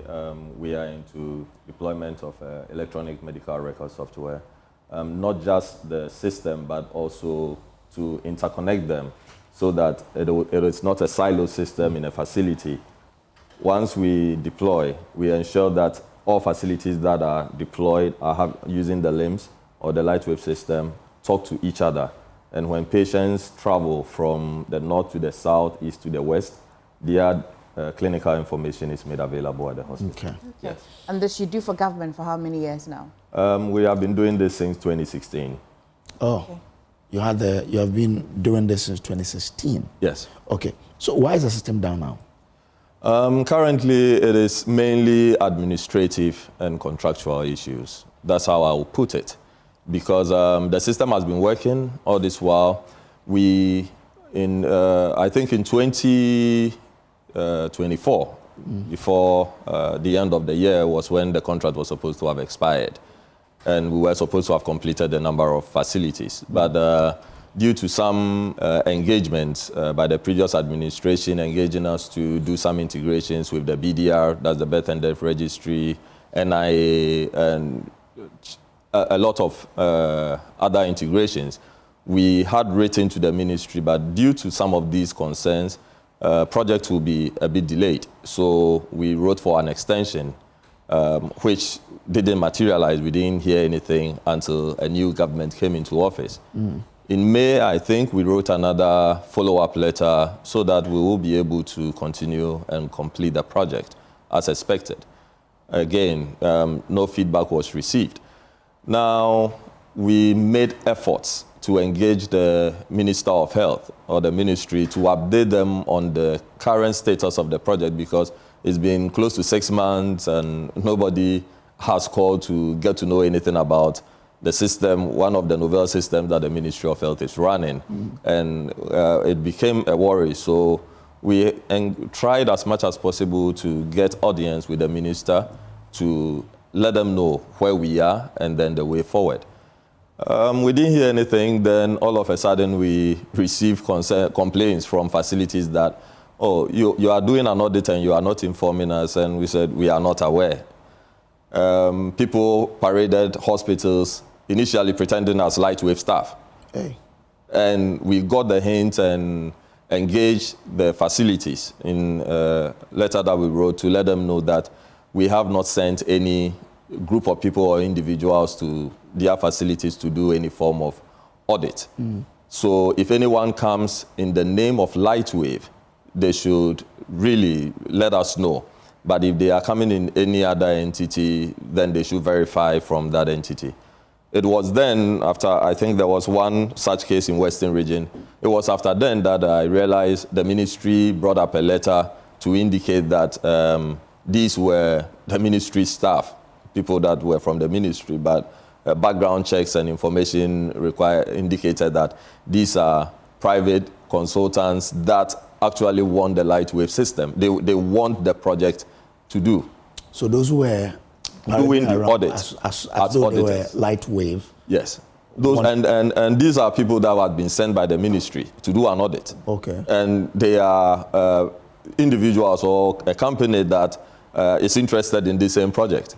So how do you send someone who wants to do the same thing to go and do an audit? And when facilities are telling them positives of the system, they come out to say, no, it doesn't do that. Tell us this. So some of them will call and say, why, what is going on? We thought this was an audit, but it seems to be like more of a fault-finding exercise. So, yeah, we are all in a limbo as to what next. So you were not told about the audit that was supposed to have been done? No. But technically, you're out of contract? Technically, yes. That's how come we requesting for an extension, technically. So is that why you intentionally decided to disrupt the system itself? The disruption of the system is not an intention. I think as long as the minister has been in office, I think the first meeting that we had, official meeting that the minister called, was in September, on September 3rd. Invited us to the ministry for an engagement on the way forward. And we, at that meeting, let them know that we cannot continue to support our staff in the service that they are providing, because it's been 9 months at a time, and we are continuing to provide support for over 150 staff, paying them monthly. And from the 7th month, we always have to send money from abroad to come and support and pay. And we cannot continue in this. So we let the ministry know that we will be reassigning staff. There may not be enough staff to take care of activities as expected. And I remember in the meeting, the minister had raised that they want capacity building so that we'll be able to train them. And we said, yes, we are available for any form of training. They were supposed to have brought a scope as to what extent, they require training over. Because as far as we remember, we have trained the ministry staff on the system. We have trained the Ghana Health Service, all the regional ITs and health information officers. So your business is not a Ghanaian business, right? It's a Ghanaian business owned by a fully Ghanaian individual. So when you say you have to send money from abroad to pay, what do you mean? Because we have to find money. We don't have money to pay our staff. So wherever we have to get money from to pay our staff, that's what we were doing. There's also an issue about the security of our data. If me, Kojo Brace, I have my data with the hospital is in your system, so you have access to it. You can do whatever you like with it. Well, Lightwave, would I say, is a company that will not engage. In fact, since our engagement with the ministry, we have educated them a lot on how some of these things were being used in the past. And we don't own the data. The data is owned by the ministry, and it is for the facilities. Every facility is autonomous. They have their own server and infrastructure and have their systems locally. The backups that we do in real time for the facilities, which also helps with patient travel, is seated at the Ministry of Health. Okay. In their server room. So I think I didn't let you finish on why the system is down. You said they were doing auditing. What led to the blackout that a lot of people are complaining about now? Yeah, so currently, there are certain aspects of the business that we do, that like the integrations that we had done for the banks, laboratory, NHIS, and they are all not part of the contract. So if we take those down, then it will impact on the service that were being delivered. So I think it was in one such case, the CEO of NHIS had indicated and became an intermediary to try and help address issues relating to that, which brought the systems back up, expecting that the ministry would go on their word of letting us know that we should let them know every amount that they owe us so that they will pay. In the meeting, the minister was categorically, he repeated this for about 4 or 5 times, that let us have your bill, whatever we owe you, we will pay you, we have the money. And we have provided a bill, and it is still standing. Nothing is being done. So it's recent that, I think less than a week or so, when the ministry sent a proposal for an SLA, for service level agreement, and it had certain portions that tells us this is not a service agreement, but we want to take the system, so it included handing over activities and other stuff, which we believe if you are calling for service, for someone to provide service, maintenance, that should be separated from any other form of agreement. And we made this clear. We sent back, and then they brought it back and said, no, this is what we want. And that is the last we heard of that. Unfortunately, so the blackout is intentional? No, it's not intentional, because we have over 50% of the facilities working. That is what our staffing strength at this time will be able to support. And that's not intentional? It's not intentional. We don't have staff. We can't pay all. So the ones we are paying, they are providing support, but it is limited as much as they can and at wartime. So what can hospitals access now on your system? Those that are working are able to access all the services, even though they are not like the banking integrations, NHIS. Those that are up are able to access all these services. Those that are up, which includes what, where and where? It's across the country. Some of the teaching hospitals are working, some of the regional hospitals, some of the district hospitals. So it is not as if it is intentional that some specific facilities were targeted to be shut down, no. But those that are not working are where you don't have staff? Where we don't have the ability of staff, the strength to be able to contain or provide the necessary support for. But how's your system such that there has to be an individual there to make the system work? No, we don't have individuals on site. They work autonomous. We have set up platforms where, when facilities have challenges, they send the request there. So that is where we provide support. We don't go to the facilities. It's off-site. We don't provide on-site support. We'll come back to you, but let's bring in Kwame Sapon-Asiedu. All right. He's a very versed person when it comes to health issues. We're grateful to you. He says I shouldn't call him Doc, so I just call him Kwame. Kwame. I mean, you've listened to him, right? From where you sit and how you understand this whole system, how can you help us situate what he's saying in terms of we can't blame them for what is happening? Okay, thanks, Kujo. And good morning, everyone. If you listened to what he said carefully, we need to go back and situate this in the laws of Ghana. And anytime we've had these conversations around data when it comes to health, I have said one thing, that ultimately the data owner is the government of Ghana, who holds it in trust, and who holds it in trust for all of us through their agent, the Ministry of Health. So that data is owned by the Ministry of Health. But you see, there are a number of issues here. First and foremost, there's you and I, who the law calls the data subjects, who go to the hospital, we give our consent, our data is collected, and it becomes part of the data that is being held on our behalf, which is owned by government. Then there's the data controller or the data collector, which is the hospitals, the ministry, the Ghana Health Service, etc., who must be registered with the data commissioner to collect this data legally, because there are legal requirements. And then there's the data processor, who provides the service, that's Lightwave. They process the data on behalf of the owner. And there's the data owner. In countries where I have seen this done, and this is not reinventing the wheel, because in the UK, the NHS, we've got NHS Digital. The central nerve is owned by the states, what we call the spine, because they are the data owners, and they are requirements as data owners by way of providing data security. Yes, I have seen that in Africa sometimes when these things are done, because the governments do not have the robust infrastructure, they outsource the building of the central nerve to the data processor. But when they do that, there are contractual obligations where it's like a build, operate, and transfer. So without seeing the Lightwave contract, I would expect that if the contract expired in 2024, part of it will be that infrastructural transfer, because that infrastructure by law is owned by the state.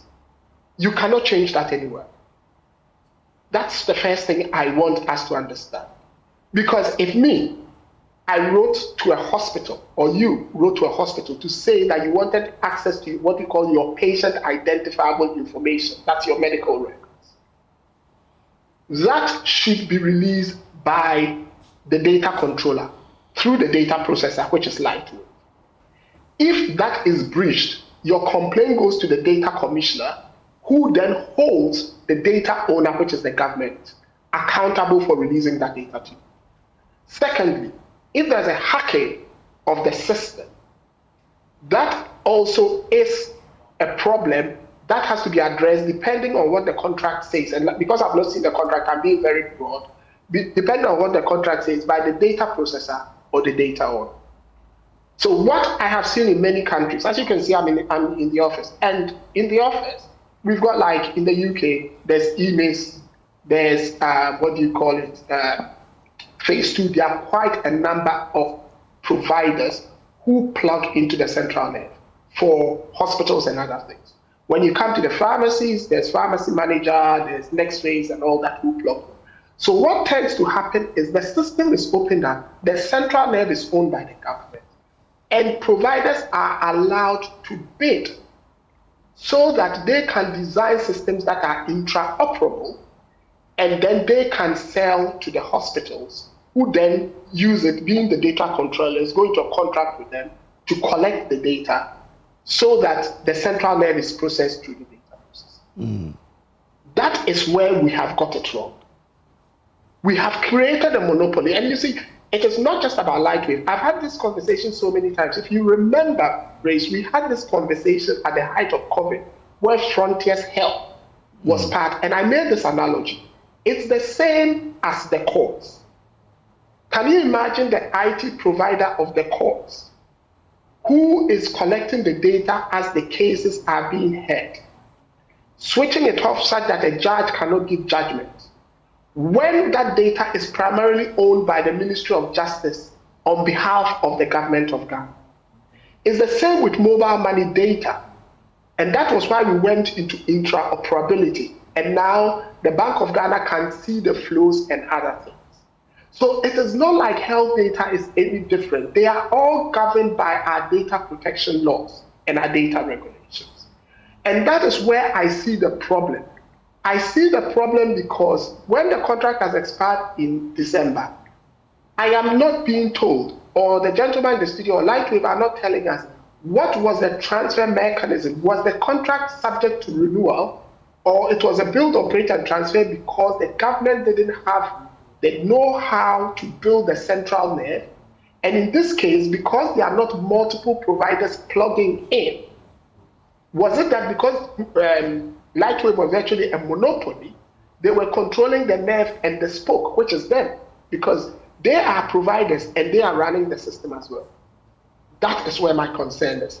And that is why yesterday I put that piece together, because once you go into that form of contract, you put yourself at severe risk. There are loads of examples littering globally. Okay. You can see a lot of litigation. And that is why I think the government needs to disaggregate these things. The central nerve must be owned by the state. Recently, it's been done in Rwanda, and I'm quite sure Lightwave are aware of that. So for those of us who look at these things, we understand that the thing has to be disaggregated, and that is the only way forward for me. And you see, I don't want this to become a political thing where it seems across like the gentleman was saying that they've sent people to go and do an audit to one person trying to take over another person's business. I don't believe in that. The nerve should be there. If Lightwave are providing a service, a Ghanaian company, they have the right to provide a service. But others should also come in, and they should have the ability to plug into the central nerve. Just as we have MTN MoMo, we have Telecel Cash, we have AT, etc., etc. We can do the same thing in health. It is not rocket science. When he says the data system sits with the Ministry of Health, does it answer your fears about the ownership?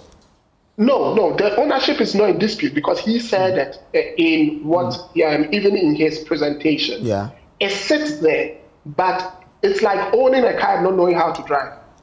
Okay. It sits there, but does the Ministry of Health have the know-how? For example, you see, there's a lot that I don't want to go into because they are technicalities. There's something about our medical geography, which sits in that data. And what is our medical geography? Our medical geography is all our demographics, what are disease prevalence, what are prescribing patterns, what are medicines used, etc., etc. These are valuable resources owned by the state that are bought for top dollar by multinational pharmaceutical companies and research companies to be able to do research. And one of the very, very germane areas where such research is coming up is in Africa, because there's not a lot of trial research in those areas done on African subjects. So all these things are natural resources like gold, like diamond. So if the state doesn't have the ability to mine these natural resources that have been collected on their behalf because they are owners, then technically, I'm sorry, but Lightwave is holding the whole country to ransom. But whose responsibility is it to and let the that's why state? I said I haven't seen the contract. Okay, then let me ask him. Yes, if I had seen the contract, I'll be able to make more informed positions. I'm being generalist. Yeah. Because listening to him and putting two and two together, it's clear the MoH doesn't have what it takes to control that data. The processor is controlling it on behalf of the state and is now saying, well, if you are not going to pay us, then we are not going to provide the technical expertise for you to do this. The ministry, from what the gentleman said, is also saying, no, the contract has ended, so you've got to transfer these aspects to us. Perhaps Lightwave is looking at the contract and saying that these things are not in the contract for the transfer to take place in the way and manner you are, suggesting. Okay. But the point is, if the state went into a contract like that, without the transfers being clear, then I'm very concerned. Okay. Because there are issues with there could be breaches of our data protection laws. Okay, all right. Hold on, we'll come back to you. But AJ, what contract did you sign on to? What were the dictates of that particular contract in terms of even transferring the knowledge to the state? Yeah, in terms of transferring knowledge to the state or to the service, it's part of it. So, and we have done that. Unfortunately, this was not known to the minister when we had a meeting on the 3rd of September, early September, because that notion of we have not been trained, we don't have the resources to be able to manage or man the system, it was in the meeting that he got to realize that that statement wasn't true, because he asked them, whatever you have been telling me in the background that Lightwave has not been doing, they are here, tell us. And it was like the people in the room were mouth shut, because whatever they were telling the ministry or the minister didn't seem to be forthcoming when we were in the meeting with them. Now, when we come to the training aspect, like I was saying, we have done training for the ministry. What did the contract say? Okay, first of all, what contract did you sign on to? Is it build, operate, and transfer, or what? No, it is not build, operate, and transfer. It is build, operate, and then, transfer, I guess, but then it's not specific. Transfer, when you put it in that term of build, operate, and transfer, meaning you are transferring everything, including the back-end source code and everything, but so that is not. What did the contract state? So we are supposed to build, train, and then hand over to them. That will be the transfer, okay, but yes, not including the source code of the software, which is proprietary. Okay. But the data is for the ministry. The data is for the government of Ghana. We don't own the data, and we don't touch it. As we speak, as Dr. Sapon said, the facilities have individually, they have their servers. They are not siloed anyway, but they are autonomous. Every facility is autonomous. If you visit a facility today and you want your medical records, they are available to be presented to you at the facility level if you go through their normal protocols that you are supposed to go through to receive your information. When it comes to the overall data, it sits at the ministry. Whatever that is at each facility today is in real time backed up and stored at the Ministry of Health. Is that what Kwame calls central nerve? Yes.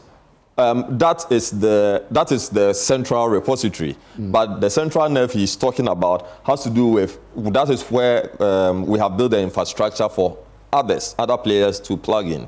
Okay. I remember we started some form of engagement with GILMIS, that is the stores management system. And we brought it up that the contract that we have and what we are currently doing is like we are taking a lot on ourselves, and if we don't take care, it may impact on the services that we are providing. So let us build this infrastructure separated from what we have so that you can plug in. And we started with this with the GILMIS team. We started this. And the ministry, to even provide the infrastructure, service, and required material, Lightwave had to come in to assist in providing some of these. So this tells you that we are ever open and willing to help the ministry own this data own the service, everything that is about the Lightwave. And if you call in any facility, they'll tell you it's one of our key points that we tell them to own the system. But you know the funny part of it, if the service wants something and they want to own it, they add it to their performance review. Recently, we saw a letter from the service going out of piloting of another software, and it was written there clearly that it will be part of your performance review. Lightwave system. Piloting of another system like Lightwave? Yes. They say a system like yours? Yes, like provision, because this thing that we had completed with NHIS in 2023.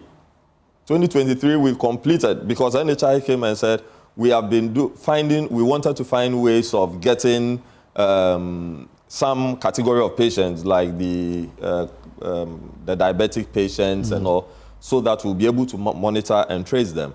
We had gone through this process. So if you are now trying to do a pilot, and I have letters to show you, again, when you have an existing, it is not a problem. We don't have any challenge with that.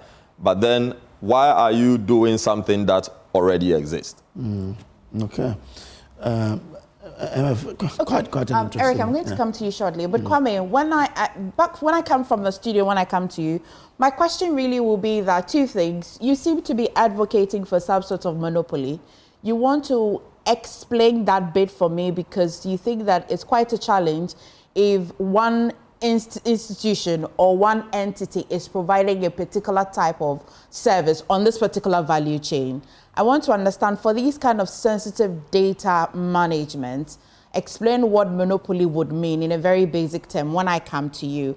And what are you sensing behind the story behind the story? What is it looking like for you? Is it just technical, or these are just political gimmicks that are rearing its heads? I'll come to you. But Eric, so technically your contract ended when? Technically? In December 2024. In December. So between December 2024, this is what you're talking about, till now in the 9 months, what indulged you to want to continue performing the service? Because there's no, how do I call it, the ownership. Because if we pull out our support, just like we have done, we see the challenge that is happening. Okay. And this we had advocated in time past, that provide the necessary needs for us to train you. And we have done, again, like I said, we have done training. If ownership, if the leadership or the facilities or the service have taken ownership, we wouldn't be here. If Lightwave pulls out, there are facilities that the IT managers took this upon themselves, and without Lightwave, they are working. There'll be no problem. They are operating without any facility. Currently, government owes you this period where your contract was not technically operating. You were, by extension, invariably providing a certain service, which you think that for quality and excellence of your service, if you pulled out, it won't be good. So government owes you for this period. Yes, please. And invoicing them, they say they'll pay, but in coming back, they say what? Nothing was said about the payment. Okay. Nothing was said about, because in invoicing, we indicated that you pay us and then we engage in any other secondary service. Maybe if you want to continue to engage us for another term, 2 years or whatever service agreement. Yes, and they brought up a proposal, that which I was saying, the proposal of a service, an SLA, is way far from it. It is not an SLA, it is not a service agreement. Okay. It is a proposal infused with handing over, and they are two separate. How do you feel about the handing over? What are you sensing for Lightwave? What are you sensing? We don't have any problem, because we don't have any problem in handing over. But it depends on, it is like, what do you term as a handover? Is it the source code in the back end which people are requesting?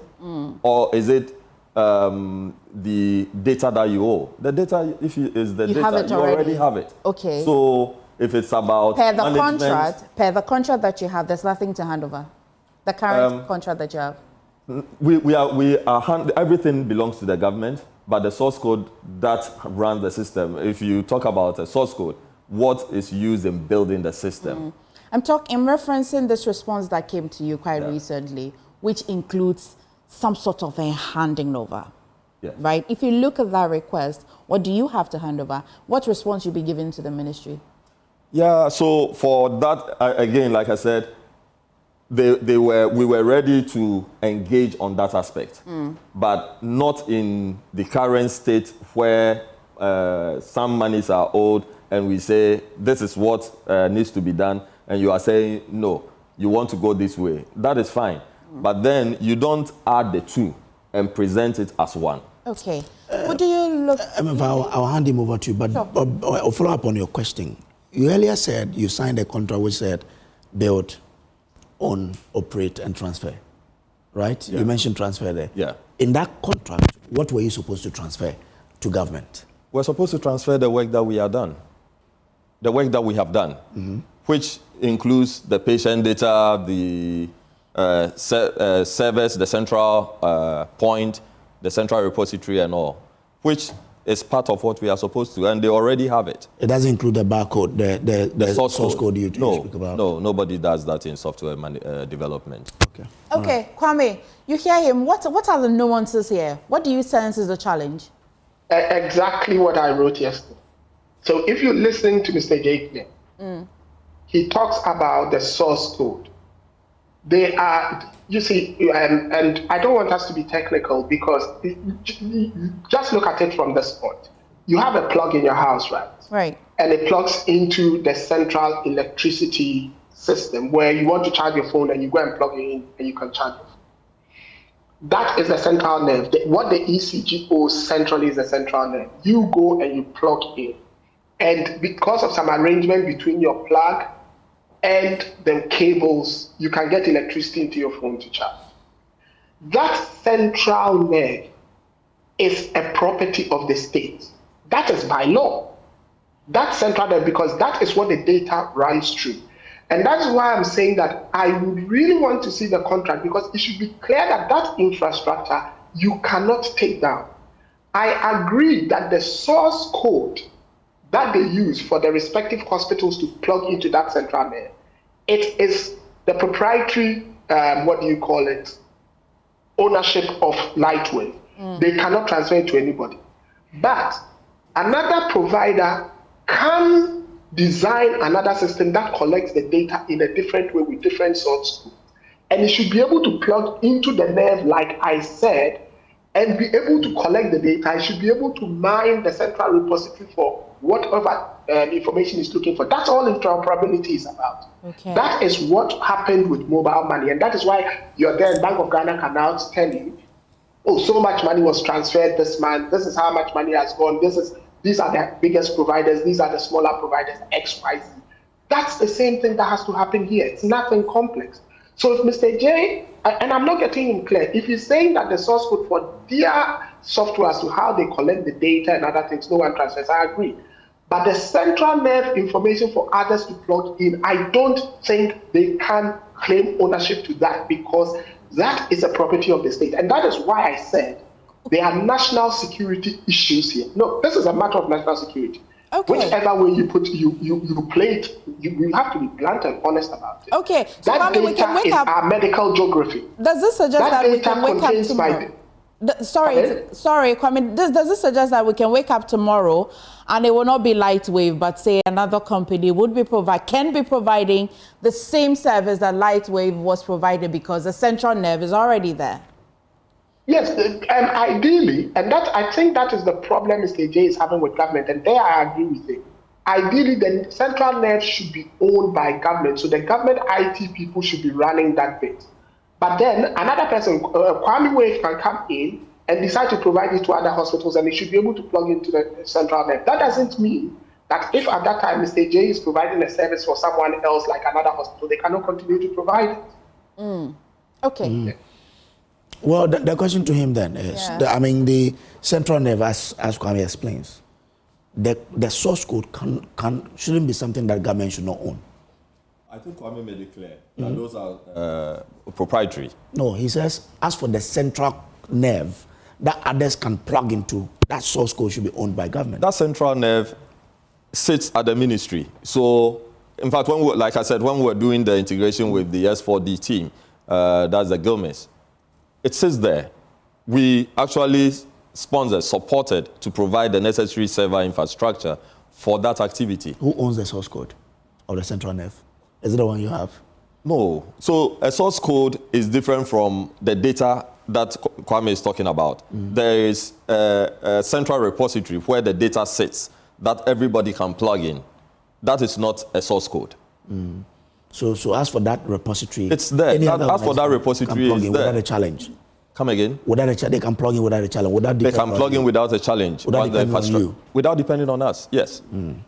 Are you likely to recoup this money that you've expended in this last 7, 8, 9 months? Because there was no legal contract binding you. Are you likely to? Yes. In fact, that was what the minister had said, provide for us the bill of every such activity.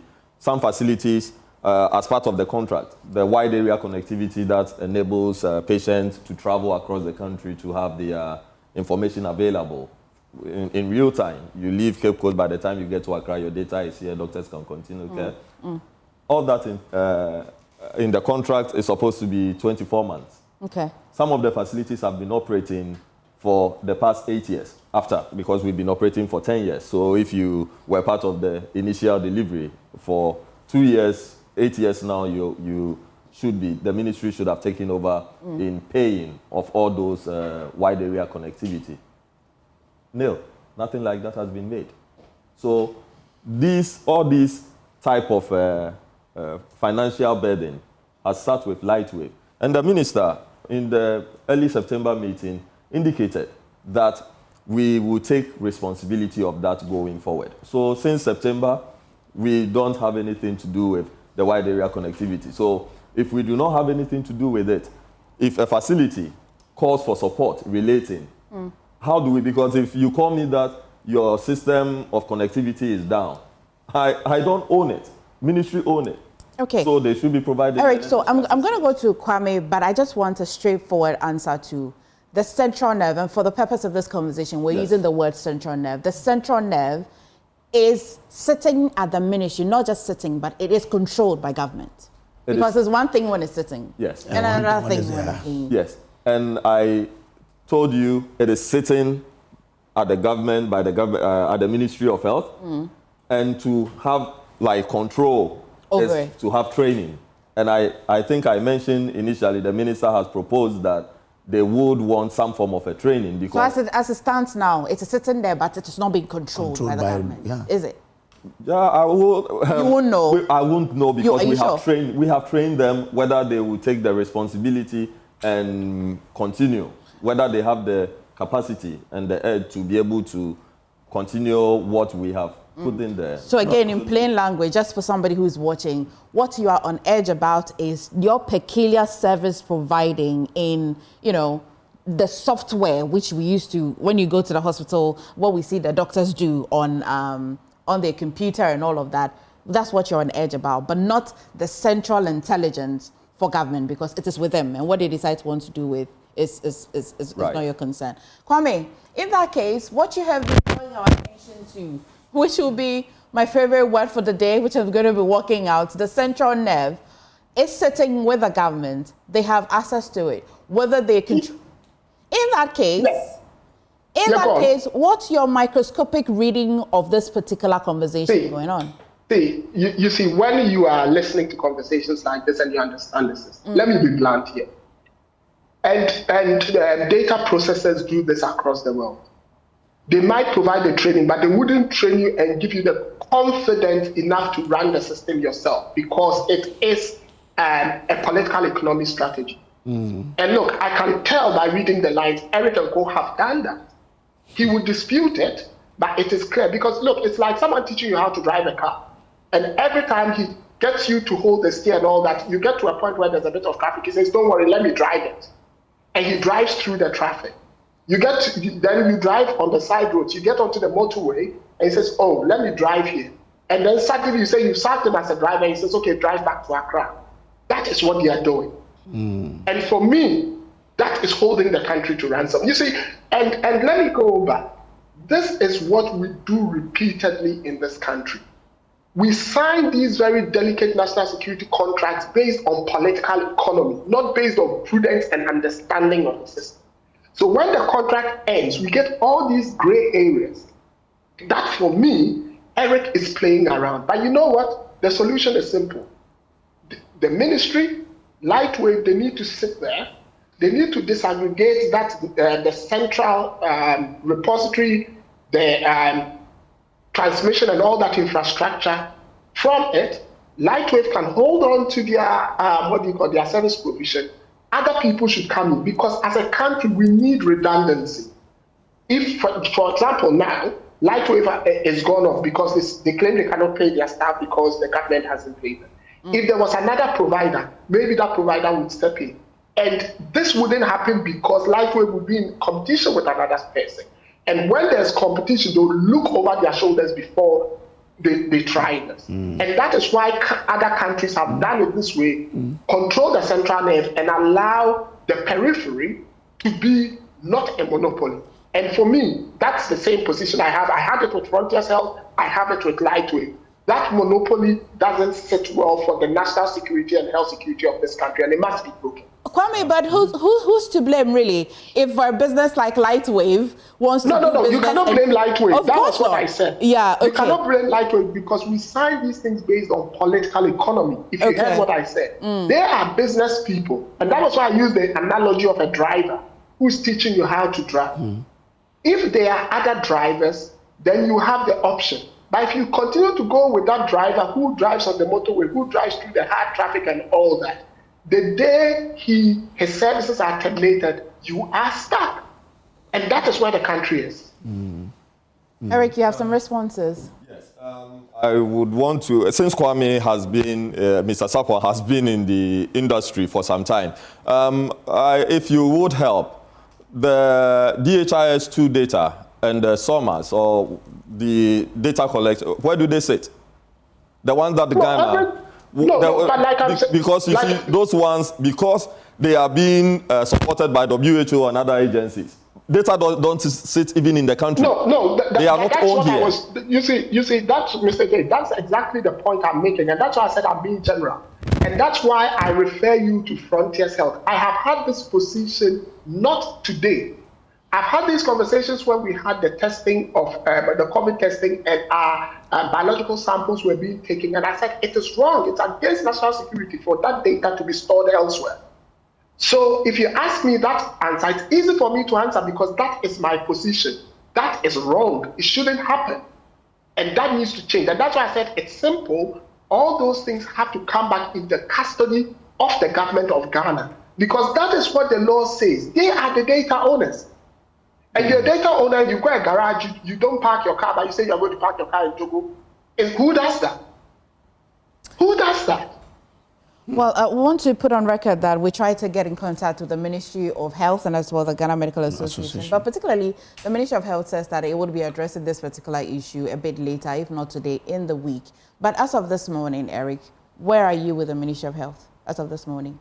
As of this morning, the last time we heard from the ministry was a communication that was sent to our senior management to let me just go straight to it and be specific. Okay. All right. This is still the handing over of the administrative access, physical service. Physical server is in your office. So if you are talking of physical server, storage systems, care data, they already sit in your office. So what are we supposed to... What was the letter about? It's asking you to hand over those ones. Yes, and they already have them.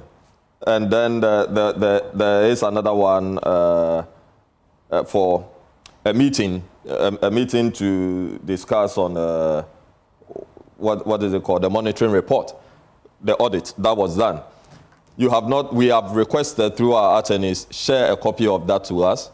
Then we will be able to know what you are talking about. You say, no, you are not sharing that with us. You have shared it with the AG. So we don't have any right to have a copy of it. How does that work? Are you open to competitiveness where if the ministry decides to want to allow other other institutions, maybe Kwame Wave, Kojo Wave, Emefa Wave, as well to perform similar service that you provide? Yes, why not? Do you also feel that this current government wants to put you out of business? We do not want to put politics to this. Do you feel it? You don't have to. You can feel it, but then we don't want to because, as I said, the first phase was started by this government, the NDC. In 2016, it was. We all agree that a government, whether it's the same party that comes to power, does not constitute the same people. The same people and the same. So the nuances of it, because you mentioned the started under Alice Segbefia, right? Yes. Which is not the same. This time around, it's Sakando. Yeah. So it is the what their immediate needs and what needs. What they are focused. What are your legal chances? What does it look like for you? Legal chances? We haven't gotten there. When we get there, we'll cross. Okay. Well. All right. That's it. Kwame, thank you so much. I don't know if you have some final words to share before we wrap this conversation. Well, the final thing I want to say is that this should be a learning for all of us. These monopolies, single sourcing, that would always be the bane of this country. If we don't stop, and I've been saying this since Adam, especially in the IT space, we will build systems and end up fighting to make them interoperable. We did that with mobile money. We've done that with so many other systems. Now we're doing that in health. It's like we do not learn. And the reason is because of political economy decision making. And we need to stop that. Because the businessmen would always exploit us, whether they are Ghanaians, Chinese, Indonesians, British, they want to make money and they know that this is how our politicians behave. So we need to stop this. Okay. Right. Thank you so much, Kwame. It's always a firebrand when you engage Kwame on these passionate conversations. But Eric, do you have final words to say? Maybe to the minister, to us Ghanaians? People are going to hospitals and, you know. Yeah. And are having problems. Now we have to resort to manual records. Well, it's not his fault, is it? That is disheartening. For me, I'm thinking if for whatever reasons, whatever that the ministry would want to do, we look at as it's the prerogative of the ministry. We have to look at the patient first, the health of the patient, and that is all that the ministry cries about every time. So sitting down with Lightwave to ensure that things are resolved, to have the facilities, Ghanaians, and also the patients that go visit these facilities to receive care without any form of hindrances, I think would be the best way. We are looking forward for an engagement and then to see how we will proceed from here. Okay. If the ministry want to close the project and say we don't want to work with you again, Lightwave is not fighting for that. We are not fighting for that. Okay. Thank you. Well, thank you so much, Eric. Ajay is Senior Project Manager at Lightwave eHealthcare Solutions. We earlier also had Dr. Kwame Sapon-Asiedu, also DD Fellow in Public Health, CDD, Ghana. Thank you so much for joining us. I wish you all the best. Thank you. And us as well, because that was quite a good one. It was helpful for us in the hospitals.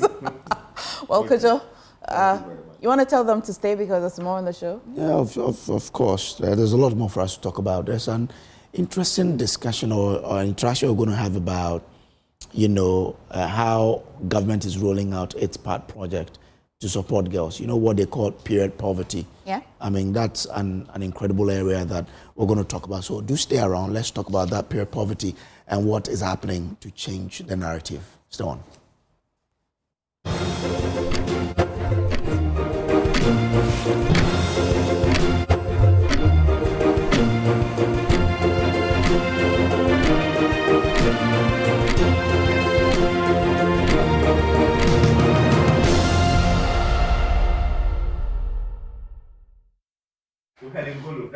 Let's now talk about the EcoBank Joy Business SME Fair that's coming up. And I've been joined in the studio by two exhibitors. Helen Golo is the COO of House of Lush, and we have their product lined up here. Helen, good morning to you. Thank you very much for having me, and good morning to your listeners. Great. We also have Jasmine Agbemosu. right? I got it right, huh? Yes. She's marketing manager for AHA Brands. They've also, exhibited some on the table. Now, let me start with you. House of Lush, what do you do? So House of Lush is an indigenous Ghanaian company. We make only 100% natural skincare products. When we say 100%, we mean 100% because there's not a single drop of synthetic in any of our products. Everything is made with natural oils and butters. And where they are scented with essential oils. So we only make 100% natural products. So the one you gave me, yes. That, what one? Which one is that one? That's a Lush Glow oil. Okay. It's a collection of really skin-loving oils and infused with herbs. Basically made for your face. You can use it for your skin if you want, but we make it for face oil. What does it do? Actually, it's very great for hyperpigmentation. It evens your skin tone. It actually removes fine lines. So it actually keeps you looking younger for longer. And it makes your skin very soft. And so how did you like it? Okay. All right. Maybe I have to think about how to get one and then start using it. Oh, you will get it. You can even pick this one. I'm above all. It's going to be at the fair. Ah, okay. So what should people expect when they come to the fair? You're going to expect to take really good products home and products that you're going to fall in love with. And you should also expect some freebies from us when you're one of the first 50 people to visit our stand. Okay. All right, then. Let me bring in Jasmine now. Jasmine, what does AHA Brands do? Okay, so we are an intimate wear brand. We deal in ladies, bras, panties, sexy lingerie, nightwears, pajamas, and also with the men we have Lawentela that's displayed here. Lawentela? Yes. Okay. So we have men's undershirts, boxer shorts, trunks, and also we have nice pajamas and also loungewears for the men. They are all pure 100% cotton as well. I love the lingerie. You heard the noise when you said lingerie. Yes. Okay. So what brought you to be part of this fair that is coming up? Okay, so this is our first time joining, and we want our customers, those who we've not reached yet, also contact us. We are expecting to, we are so grateful to be on this platform and also to get in touch with a larger audience. Okay, yes. All right. So if we are coming there, what should we expect from AHA Brands? You should expect quality because with the African woman, you don't get access to good bras, the design, the style that you want. But with AHA Brands, we have created good quality bras that fit every body type. So when you come, we are doing free bra fitting. So when you come to our stand, you're going to get access for us. We have good sales representative there. So they are going to measure you, get you your good bras. And also what we are also doing is when you come to our stand, you get an opportunity to get a coupon, come to our shop, and then you get a special offer. Yes, at the shop. We're also running up to 80% discounts for this particular event. Hey, 80%. That's huge. Okay, then I have to pass by your stand there. Yes, you should. Who doesn't like discount? I mean, tell me. That's how we call it. So yes, it's good. It's quality. Quality. Yeah. Yeah, this is quality, but you're discounting it because of the fair. So if you miss the fair, you're missing the 80% discount, right? I don't miss the fair for anything because I have to enjoy it. You mentioned discount as well, Lush? Yeah, I said we have freebies for you when you come to us. Freebies. Yes, okay. we have freebies. When you come, you take free things away. Yes. Okay, so I can pick this free. This one you said it, so it's here. I'm going to pick it free for here. No problem. Then when I come to the stand too, I can pick other free things. Not so. Yes, you can. Okay. You come first and then we'll see. Okay, all right, so we expect that we would all have a good time at this particular fair. But beyond the fair, where are you located if people want to locate you? Okay, actually we are distributing through supermarket chain. Okay. For instance, with Marina Mall, you can get us at the Spintex branch as well as the airport branch. With Max Mart, we're at A&C Shopping Mall. With Bachana Total, you can find us at their Spintex. And also Energy at the Energy Choice Mart. Yes, in you will find us there as well. We're also available on NN Ventures, Community 60. Okay. Yes. And we're also available in Kumasi at the Chiropractic Awareness Center. So we're distributing through, or you can also connect directly with us. You can order directly from our website, www.houseoflash.com. You can order from our Instagram page, house_of_lash. You can even order from our WhatsApp brochure as well, 053-661-9550. Or you can call us and place your order too. I've asked of what people should expect, but I didn't ask you about your own expectation. What's your expectation of this fair? Okay, so this is my second time with this fair. I was part last year. Joy is a really massive, has a really massive platform, and we are looking for brand recognition. We want our brand to be out there. We want people to recognize it and to try it. So we are partnering with Joy because of the reach that we can get through this partnership. It means you loved it the first time. That's why you're coming again. I love Joy. Yeah, you love it. Yes. Thank you. I'm an avid listener. You see, we have one of our ardent people here. Okay, yes. The AHA brands, what's your own expectation as well? Okay, so our expectation is to get to a wider audience, and Joy has also provided us with that platform. So we want all our customers, new and old, they should all come and have fun, shop with us. Okay, all right. When Helen was speaking, they put some of your brands there. They looked very beautiful. Thank you very when I much. watched it on TV, I mean, the ones which are in front of us are quite distant, but the one they put on TV, and you could feel that. Look at that. That's your product, huh? Yes, those are our products. Oh, looks beautiful. House of Lush. And it's you need to try it as well. Okay, it's really awesome. Thanks for coming on the show. Thank you very much. And then for our brand, Yes, so with us, we have branches at West Osmo and also at Accra Mall. We're also at East Legon, Boundary Road. So with our telephone numbers, you can contact us on 0540-111-937.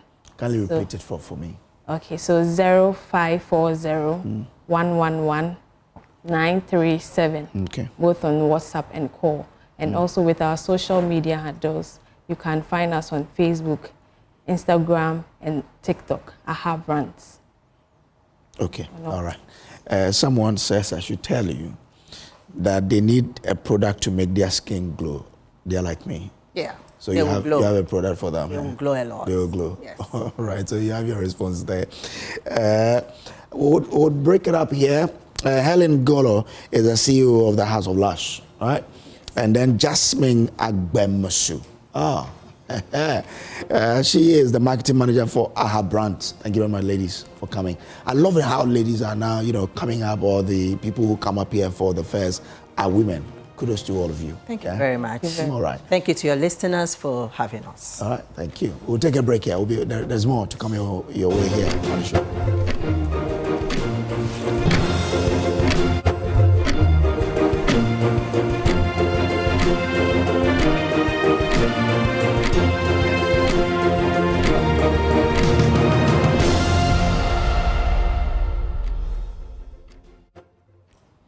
All right.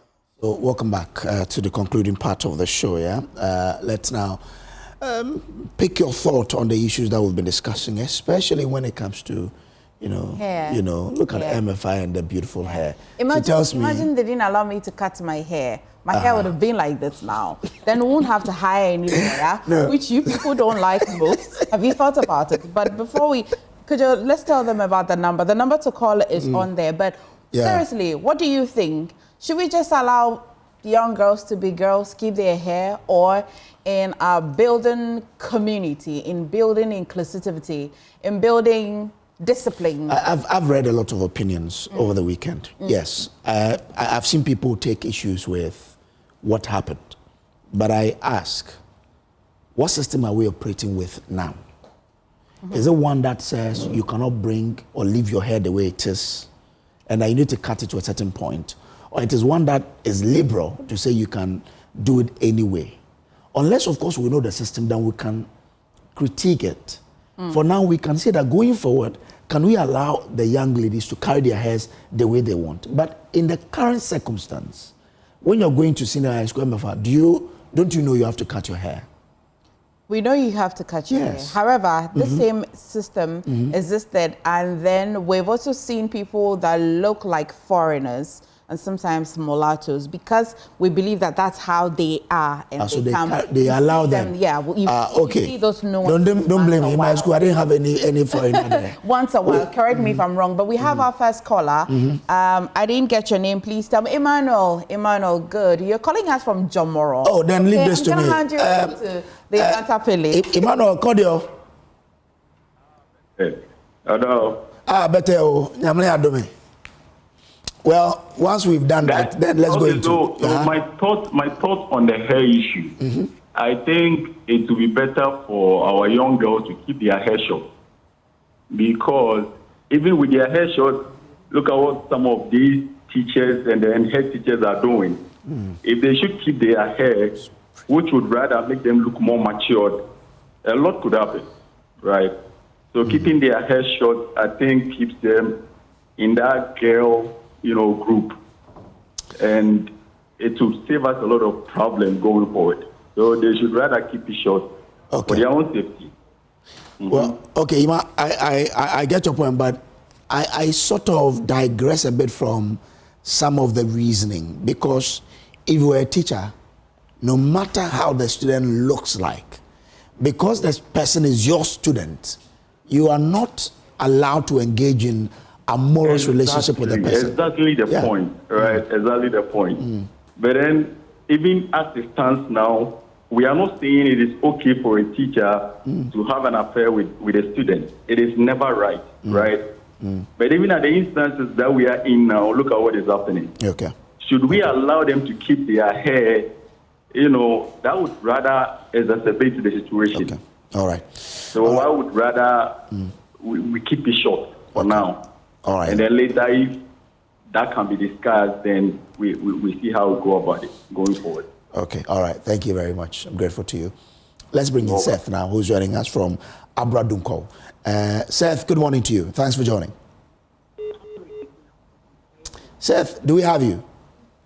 Yes, please. I'm here. Okay, great. Let's make your viewpoint. Okay. Actually, this debate that people are talking about, I don't really get this is code of conduct that have instituted in our education. And this must be followed duly. I hear people saying that it's colonial attitude. Then why then do we wear uniforms to school? Why don't we dress anyhow and go to school? So we need to just go by the code of conduct of the school, then everything goes well. Okay. The Minister of Education here knows very well what he is saying, that he is talking about. So we need to go by that. So I think what the Minister is saying must be implemented and go accordingly. Okay. Thank you. All right. Thank you very much, Seth, for joining. So you get his viewpoint, right? That because there's a code of conduct, then we have to. But you also raised an important point that we've also, even though we are with this code of conduct, we've allowed some other people to come to school with their hair. There are nuances to that. Let's go to Kumasi and back, and when we come, we'll see if we can get it. Seth, you're calling us from Kumasi. Please share your thoughts. Good morning, and thank you for giving us the opportunity to also share our views on the show. Amafa, please, we are still waiting for you to join the TV3 Beauty Ghana Most Beautiful Contest. We have loaded our phones with, airtime to text for you. We are waiting for you. Join the show. Young man, hold on. MFA is a former winner of that competition, so yeah.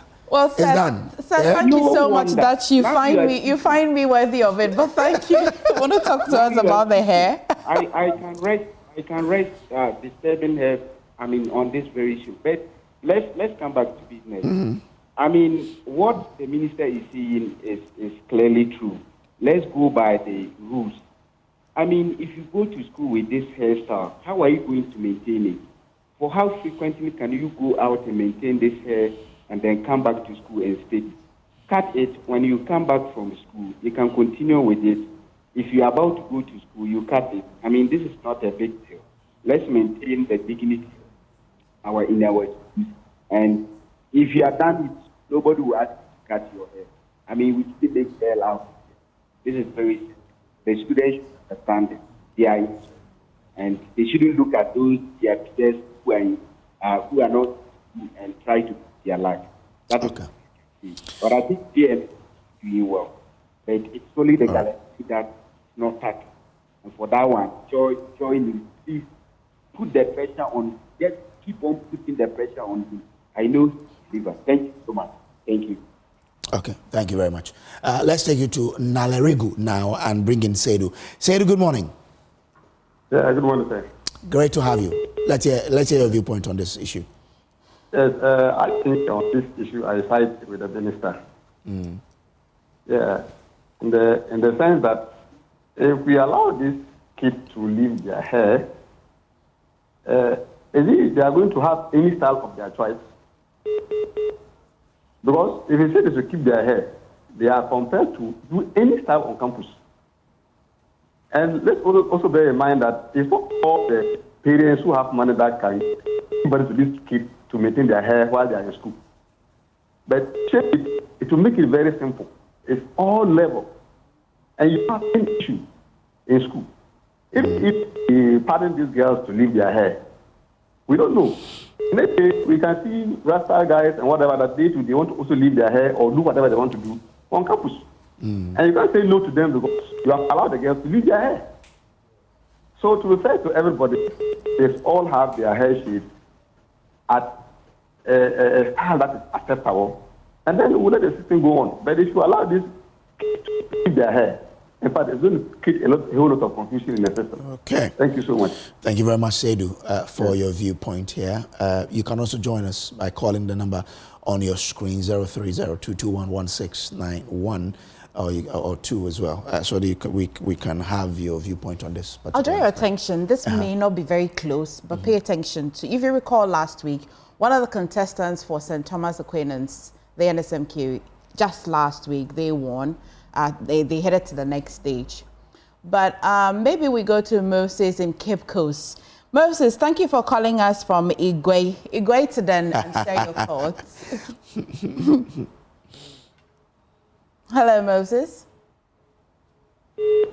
Oh, sorry. Moses couldn't cross the Red Sea. Yes. Yeah.